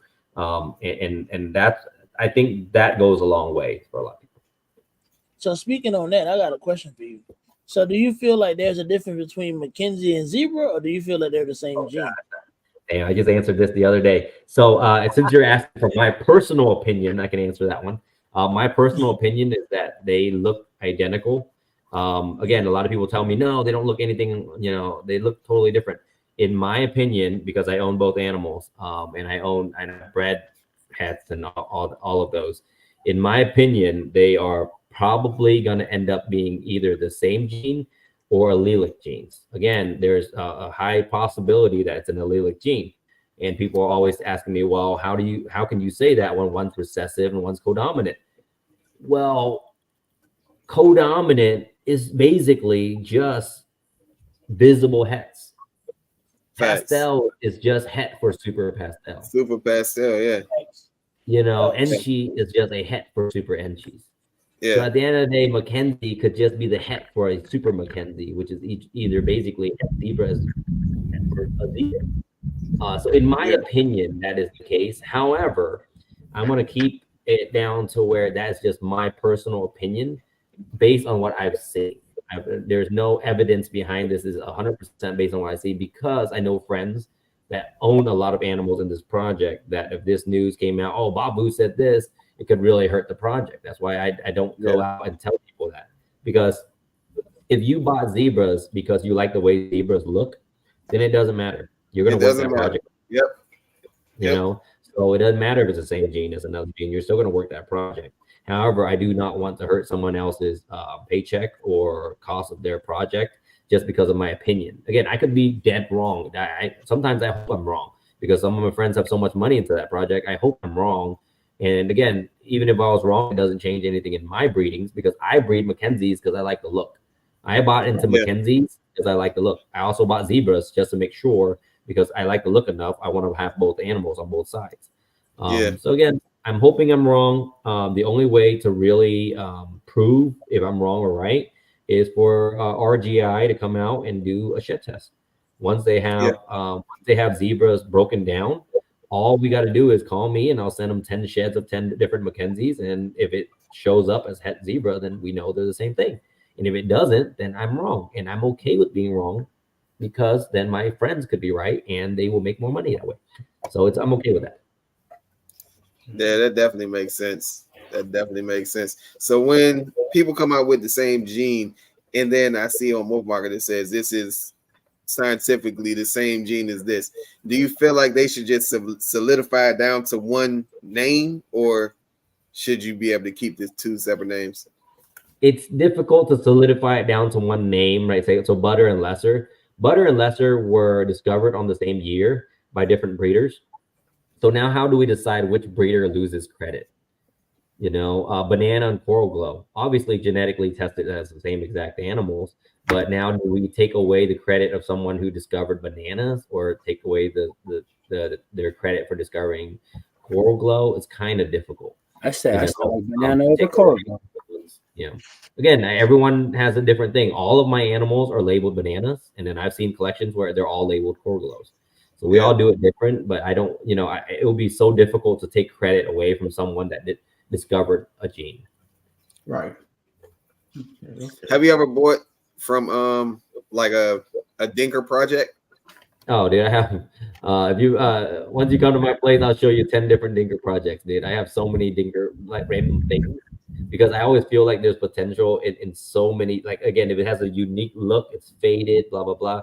And that's how I discovered the voodoo years ago. I just took in an animal that I thought was it looked kind of cool.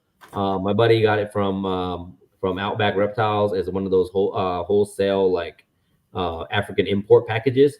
And I was like, this thing looks cool. It's been sitting on the shelf for years. We haven't done anything with it.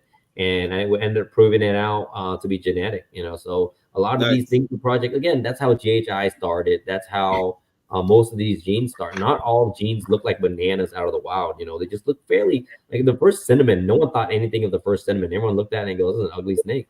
No one wanted enchis. Did you believe? So the first enchis that entered the country, nobody wanted them. People wholesaled them for $10 a piece because they didn't have the traditional look alien heads, right? They're like, oh, no one would want that. So they ended up wholesaling them. And then later on, some guy bred them and realized there was a super form and a super pretty. And, that's how the genes started. And, and there's a lot of genes like that. When people ask about sleeper genes all the time, there's so many of them. Chocolate used to be like nothing. No one would buy chocolate. Spot nose, same thing. No one wanted chocolate, spot nose, and leopard. All of a sudden, Justin make clown. Well, I'll tell you why no one really worked with leopards that much because originally people just called them het pieds. Leopards were all het pieds at one point. There was a thought that all leopards were het pieds. I did see something about that. They did say that they think that the leopard gene came from pieds or something like that. Yeah, I think I want to say the original leopard might have came from a pied animal, maybe. So that might have been why. But there was a point in time where we just assume if you have a leopard, it's het pied. Mm-hmm. That's pretty much guaranteed at the time, And yeah, I'm gonna test that theory. I'm definitely gonna test that theory this year. Definitely. Because I have a leopard fire and she does have markers, but when I got her, they did not say anything about het pied. So yeah, as soon as I seen it on YouTube saying that, I was like, I'm definitely gonna try it. Yeah, because again, when they first discovered leopards, everything was het pied, and just as like blackhead, every blackhead was het hypo. That's because the first blackhead produced came from a hypo, so they were all hets to start with. But then later on down the road, they're like, oh, we can clearly separate these genes. I was like, well, yeah, because just because the first one discovered came from hypo doesn't mean all of them will always carry hypo. you know. But again, it just takes time to figure a lot of stuff. And again, dude, I have dinker projects I throw on the shelf and then literally 3 years later scrap it because we didn't produce anything cool out of it. And it's just non-genetic. It just looks cool as a baby. You know? Right. So do you wholesale a lot of your snakes, like to pet stores or anything like that? Yeah, so I will do wholesale packages. So I will wholesale. I have a few sources. I have 3 pet stores that are semi-local that buy from us. They'll buy anything between normals all the way up to like Bananas and single clowns, NG clowns, anything that's bright, banana clowns, and they pay pretty good. And I tell people this: the key secret to keeping a good wholesaler is making sure your wholesaler makes a lot of money. Like I always make sure my pet stores and my guys that buy wholesale from me. I have guys that buy wholesale from me that do shows. They buy from me wholesale and they trust that my animals are healthy. And when they get them in, they can pretty much clean them off, do whatever they need to do, feed them and take them to the show. You got to make sure that your guys that you're wholesaling to make money. Don't scalp it in where you're selling them $100 animal for them to sell for 120. You know, make sure they have so much room to make money. They constantly come back. Like my wholesalers always come back and buy from me because I always make sure they have to make money. I have a question in regards to that because I have 2 local pet stores up here, and I asked them, I was like, hey, you know, I'm starting breeding snakes. So I was wondering, you know, if you're wanting to, you know, take some wholesale items when I start producing something. No, yeah, but how do you come to like a medium for like a reptile, like a store so they make money and you don't lose too much on the animal? Okay, so at that point, you just have to sell them what you feel like you're willing to, I say lose on, but whatever you feel like your profit margin is. Look at that animal and think about if the average person, not you, not your average reptile friend, but the average non-snake knowing person would walk into a store and what they would pay. So in my opinion, pieds, bananas, blue-eyed Lucies are always going to go for $350 to $400 at a pet store. I'm going to sell it to them for $175 to $200, knowing they're going to double their money. And they're going to sell cage and feeders and all this. And they're always, I'll be honest right now, if you got a pet store right now and you got blue-eyed Lucies for $175 to $200, they're going to buy them. Again, we don't do this often. Again, there's certain times of the year where I might have 15 blue-eyed Lucies or something like that, and I don't want to feed all of these. I don't want to wait till the next show. I might send off a few to the pet stores or to my wholesalers. I have guys that do shows up north that doesn't affect my shows down here at all. I'll send them a 30-pack of animals. And again, this is just a building trust. This is a trust building thing. I'll send them a 30-pack of animals, and I'll tell them, hey, this 30-pack of animals is going to cost you $4,000 or $4,500, whatever the average price, you average the pricing out. And just say, again, you might start off with a $2,000 package or a $1,500 package. And you send them a package and you say, I guarantee you're going to make money on this package. So now it's your job to send them enough good animals. Don't send them a red striped yellow belly clown. Look, that's just not a pet store animal. It's not even a show animal. It's not, a show animals is a banana black pastel. It's a blue-eyed Lucy. It's a banana pie. Those are show animals. So send them if you have a lot of that stuff going on and you send them a package and they double their money, they're going to call you back for their next package. Right now, if I had the inventory right now, I can probably send out 500 animals next week. I just don't have any inventory. We hatch. All of our hatching is the bulk of our hatching is summer and fall, and then into the winter times we only hatch a few clutches here and there a week. And a lot of that stuff, again, if it's higher end, we just sit on it and we wait till Tinley, and a lot of it sells online. The wholesale byproduct stuff usually drops in the summer and fall. Okay, because I have hopefully I have banana pieds and cine pieds as a way to like wholesale into like pet store. Yeah, but how many clutches are you doing a year? I'm not doing a lot. I'm only aiming for 10 because this is you're going to be able to sell most of that stuff yourself. You shouldn't have to wholesale much around that. I feel like you can sell most of it yourself. So it's my first year. Well, I started last year, so hopefully I get eggs this year. So yeah, I think you can do most of that yourself online on Morph Market and just through one show you probably move all of that. If you're producing like 50 clutches and you don't want to sit on a few hundred babies, 100 clutches, whatever. Where wholesaling is something you're gonna have to do, then yeah. But if 10 clutches, you can definitely sell all that yourself. Okay. That's nice. Well, I'll probably never make it to 50 clutches. That's too much. 50 clutches is a lot of animals, man. A lot of people, when I ask them what they want to do in this industry, they always tell me 100 clutches. And I'm like, you don't understand. That's 700 babies. That's a lot of animals, man. Yeah. You know how many rodents that is? That's Yeah, a lot of 100 clutches is 700 babies. People don't think about that sometimes. I'm like, you know how many tubs 700 babies is? It's a wall full of babies. You know, Right. it's so many babies to do 100 clutches. And I hear a lot of people tell me they want to do 100 clutches so they can make this much money. And I'm like, I understand. It sounds really cool. But that's 700 babies to feed every week and clean. It's a lot. Mm-hmm. So how do you build your how do you build out your contracts with the reptile? I mean, with like the reptile stores and stuff like that. I'll be honest, there's no contracts. Everything's by I'm probably a little old school on this, in that I do everything by trust. If you trust me to buy animals from me, we're probably just gonna do it by trust, by our word. And the minute you break the trust, I probably won't do business with you anymore. So that's about it, man. I don't do many contracts. Hell, the guys that work for me, I don't have any type of contract. I probably should do something. They're all on 1099 or on payroll. But there's no like contract that, man, you better not tell anybody secret. No, there's no NDA or anything like that. I'm still pretty old school. You got NDAs, Bob? So, man, if you gotta sign an NDA to work at a snake facility, then there's probably some shady shit going on. Like, yeah, it's probably some real shady shit going on.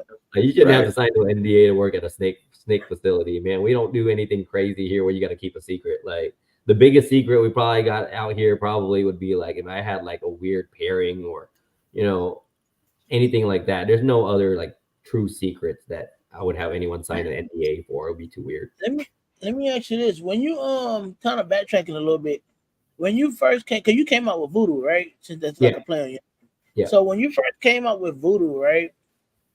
How did you come up with the name itself? That's his name. That's what I thought. So the Voodoo is kind of easy. I've already thought about that name for years. I'll be honest. I've had the name saved up for like years until I find something. Again, my last name is Vu, so it helps. And Voodoo being an actual word. And I feel like a lot of people do need to put more thought into naming genes. Because I see some spectacular names and some ridiculous morphs that are like barely visible. And I see some spectacular morphs with terrible names. Special is probably the worst name in the industry, in my opinion. One of the worst. Calling a snake super special is not good, you know. And then, in my opinion, I'll tell you what the best names in the industry are. Banana is the #1 name in the industry, in my opinion. Because anytime I explain banana to somebody, like, oh, why is it called banana? Let me explain it to you. It gets polka dots all over as it ages, like a moldy banana. And people always laugh about that one when they buy it. So bananas, in my opinion, is the #1 name. Spider is the #2 name. Spider, because then now all of a sudden they go to Bumblebee, Killer Bees, and all this, and that whole chain was great. But HRA being is one of the worst names in the industry. Oh my god, you said that word. Don't say that word. I'm gonna pop in. Don't let prophecy hear you. It's not a het. It is a visual. Why are we calling it het red azanthic when the single form is a visual? I think he was trying to explain that it's actually a het, because the same way we said that pastel is het for super pastel. Right. Then why don't we just call them het pastels and het black pastels and het cinnamons? We don't, because it's a visual and it makes it easier to explain to people. Oh, he just popped in. There you go. Did he seriously pop in? There he is. Oh my god! If technically you said that word, man, come on, man. H pastels and H and cheese and H pins and H everything. If everything's a het, but no, there's a reason we differentiate. We're gonna get it in, man. And we're gonna get here. But yeah. So you said HRA is the worst. No, he said special is the worst. But special, then HRA, then what else you said? Special, HRA. I had a third one. What I was gonna use as my third one. There's some terrible names. Honestly, There are some terrible names out there. There's some terrible names. because I'm gonna say my favorite one out of all of them, honestly, is GHI. GHI, hands down, top 10. Hands down. That's Yeah. it. Gotta have it. I remember when I first came in ball fights like a couple of years back, and I heard that, and I just could not understand what the hell that meant until I actually saw one in person, and I like, it made sense. It made a lot of sense, bro. When you see a GHI Mojave, and you're like, oh, that's why they call it gotta have it, because you about it. Now banana GHI Mojave is nice. The who? A banana GHI Mojave. Oh, I love that. Banana GHI Mojave is nice. Yeah, I love that. Got banana is another dumb one, by the way. It's another bad name. I wonder what that look like with like Ultra Miller Monarch or Lavender. A Lavender GHI Mojave. Because all the other names kind of make sense, right? Ultramel, like an ultra melanistic. Even Monarch's fine. You know, all these names are fine. And then you have special, like I have a super special ball python. I'm like, yeah, me too. It's a spider. Like, I want to know what citrus hypo looks like. Oh, citrus. So citrus, I think was just the line originally, because I remember when I first got in, I bought citrus pastels for more money than regular pastels because I was jungle too. Jungle pastels look better. But what does it do to it? Like, what was the color shade of it? Like, it ain't nothing. It literally is the exact same animal. Where some guy was like, "I'm gonna call this something else." So what was jungle? Here's the other one. The other one is Hidden Gene Woma. You don't like dumb name? Yeah. Hidden Gene Woma, like Hidden. They could have came up with something. They could have came up with something better than that. Yeah, you know what? And then also another one, Beast. Like, I hate it when Kevin McCurley called something the Beast, because the Beast is such a good name. Like, it's such a that's such a monsoon, right? That's like a monsoon name. Yeah, Monsoon is a good name, and Monsoon was fitting for that name. But Beast, and then when he showed me what the Beast looked like, I'm like, dude, this shouldn't be Beast. This thing gorilla. Is the opposite of Beast.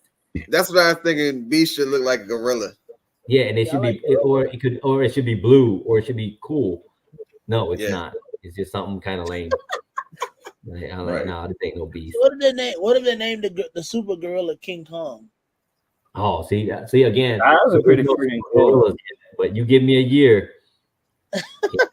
Like the combo, the King Kong or some shit. That'd be hard though. Like a black ass combo, like a dark ass combo. That'd be hard. A black ass combo, call him King Kong. Hey man, I can say that. I'm a little lit. Stop drinking. It's only Tuesday. Ben from the Netherlands had a question. He said about the animals that are produced and no one wants them, overproduction. How bad is it industry wide? Let's see about animals. So basically what he's saying, did he overproduce? I'm sorry, I missed the question. Nah, he can't own snakes over in New Zealand. He's in New Zealand. Yeah, he can't have snakes. He just asked. He's a real snake enthusiast. Okay. He's talking about overproduction in general, like overproduction in general. So here's what happened. In 2020, we thought we were at a phase of underproduction because every snake we hatched sold it out of the egg. I post an animal, it's gone. Well, the reason for that is because everyone's sitting at home with $2,000 in their pocket and nowhere to spend, $1,400 and nowhere to spend. So they're spending it all online, and they're so bored at home. They're like, man, I should start my own business. So everyone's starting their own reptile business, buying in all these animals. That's why we had an underproduction. Because of this, all the farms, and when I say farms, I'm not talking about myself because I don't classify myself as a farm, but the farms, I'm talking about people producing 2,000, 3,000 clutches a year. Those people, who's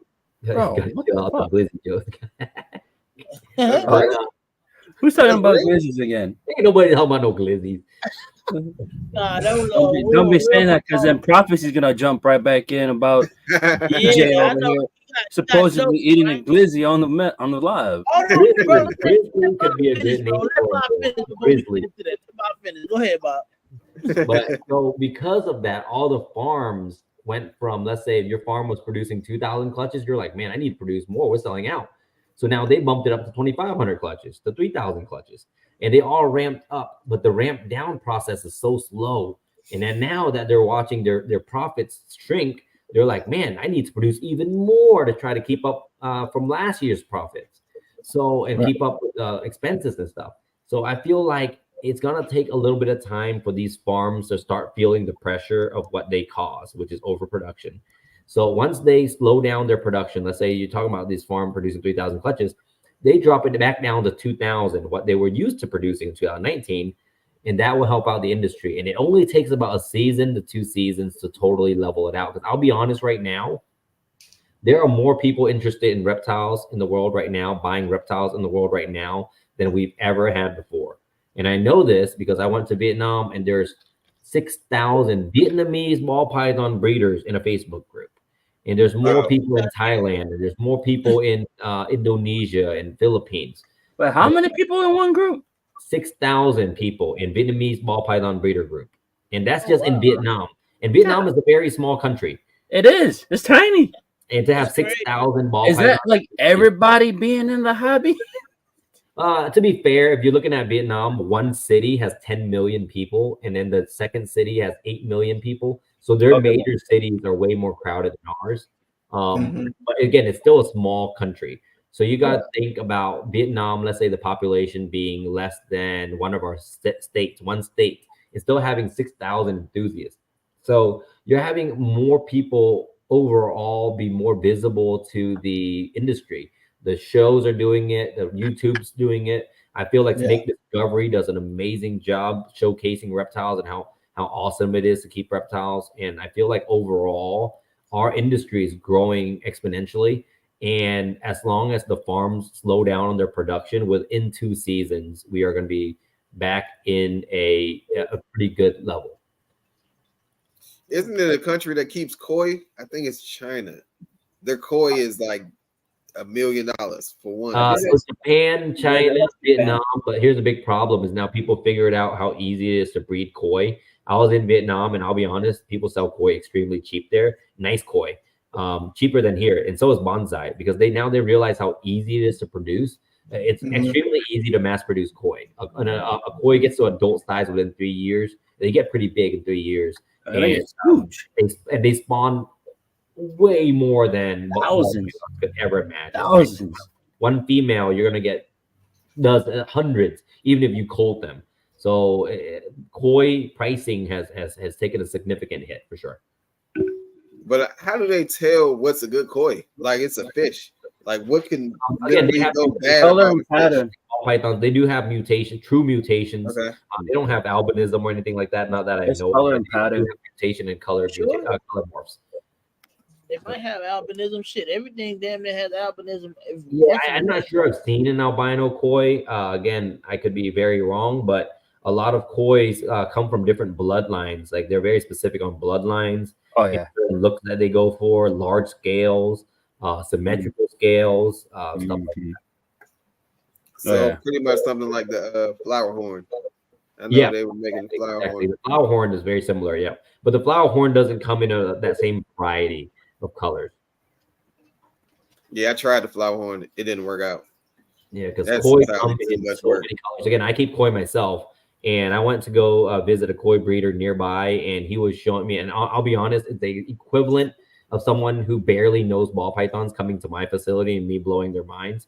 Is like when I went to his place, and he was like, this is from this, and this bloodline's from Japan, and I imported it from here, and you see how symmetrical these things are, and I'm like, bro, I just want a cool fish. And Brandon, think about the dog breeds. You know, people are all about what was bred to what. You know, so I mean, it's the same thing basically. Yeah, for sure. Any other animal you breed. Yeah. What was his bloodline? You know, or the difference. Or the difference in German Shepherd size. I never knew there was king size versions of German Shepherds. Yeah. When I first got I get the Doberman, and the Doberman world, it's like that. I bought my Doberman. My Doberman's bloodline imported in from Germany. So they are slightly larger than most Doberman on the market. And again, I just wanted a cool looking dog. And I traded a ball python for it. So Nice. it was phenomenal. It was a phenomenal dog. And again, I traded a ball python for my English bulldog that I have right now too. But yeah, the bloodlines are so important, especially in the dog world. The ball python world, the bloodline's not, the genetics are more important than bloodline, right? Because a lot of people still say, oh, this is a JKR line or whatever. But realistically, at the end of the day, I don't care what bloodline it is. I just want to make sure those genes are there and the hets are correct. Right. He's over here trading snakes for dogs. So you're not really big on the, let's say, oh, this is black pastel line of black. I mean, Barnhart. Yeah. Barnhart line. Not really, because let's say you bought a Barnhart line or whatever, and you bred it, and then the next person might not label it Barnhart. Honestly, there's a lot of Barnharts out there that's not labeled. And again, people are like, oh, I buy from Justin because of the quality. Well, what about the people that bought from him? They still produce high quality because they bought from him. Yeah, right. So the bloodline is just a continuation of it. Yeah, it's again, a lot of the animals, I look at them, I could see quality in them. I don't need to know what bloodline it is. I can tell quality when I see it. Right. You know? Yeah, I was told quality is in the eye of the beholder. Also that, right? Also that. Yeah.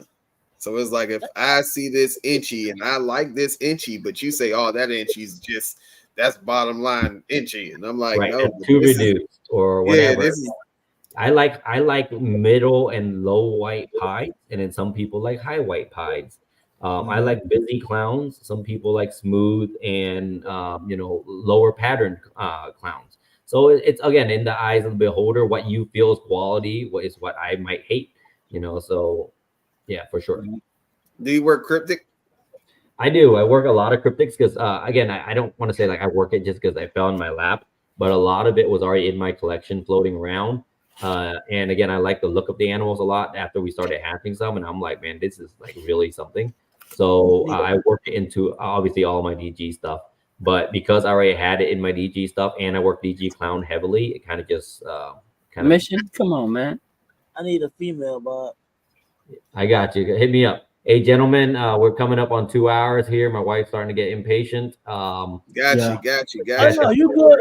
You good, bro. I was just about to say that, bro. I just want to go ahead and I'm gonna go ahead and run these things real quick in this outro so we can go ahead and let Kendon run their show in the next 8 minutes. Other than that, I appreciate you, Bob, for coming through, showing love, definitely dropping gems. I appreciate you, fellas, Roger, Son, Jesus, Ro, Mr. Floppy, you know what I'm saying, Big Ro, Brandon, of course, and Bob, the one and only Bob Vu, man. I definitely appreciate you coming through. You'll be in Tinley, right, Bob? Yeah, I'll be vending. I'm vending in Tinley, guys. I appreciate you guys having me, man. Honestly, enjoyed it. Mr. Floppy, we appreciate your services, man. And really enjoyed having you guys. No problem. Thank you, bro. We'll definitely link up, bro. I'll definitely hit you in the DM so we can definitely set up a time, bro. Anybody else want to drop a name before anybody go? What's no, we good. Thank you. All right, cool. Bob, let them know where they can find you at real quick if they don't know already. If you don't already know, I'm on Instagram on Morph Market. If you look up Morph Market Bob's Balls, inquire on anything you want, hit me up. I'll be in Tinley. I'll be in Dallas, the new Dallas NARBC, Tinley. I'll be at most Reptilian Nation reptile shows. The Nashville Pet Expo. I'm really excited about that one because I always enjoy that show. They have kangaroos and stuff there. So that's always a fun. Hey, you say kangaroos? Yeah, one time I went there and someone offered me a kangaroo in trade for a ball python. It was pretty wild. What show? What show was this? What show was it? The Nashville Pet Expo. Okay, Wiz, if you're watching this, they have kangaroos in Nashville. Yeah. This man's been on the hunt for a freaking kangaroo or a wallaby or something. They got kangaroos, they got monkeys, they all kind of stuff at that show, man. That's a fun Nashville, Tennessee, my guy. Go there. Wow. Other than that, man, I am DJ. I am one of your hosts, Brandon, my co-host, Peace and Pets. We are out. This has been another great episode of Off the Plane Podcast. And like I said, I appreciate you all for coming out. Much love. I'm going to go ahead and run that outro. You did. All right. Appreciate you.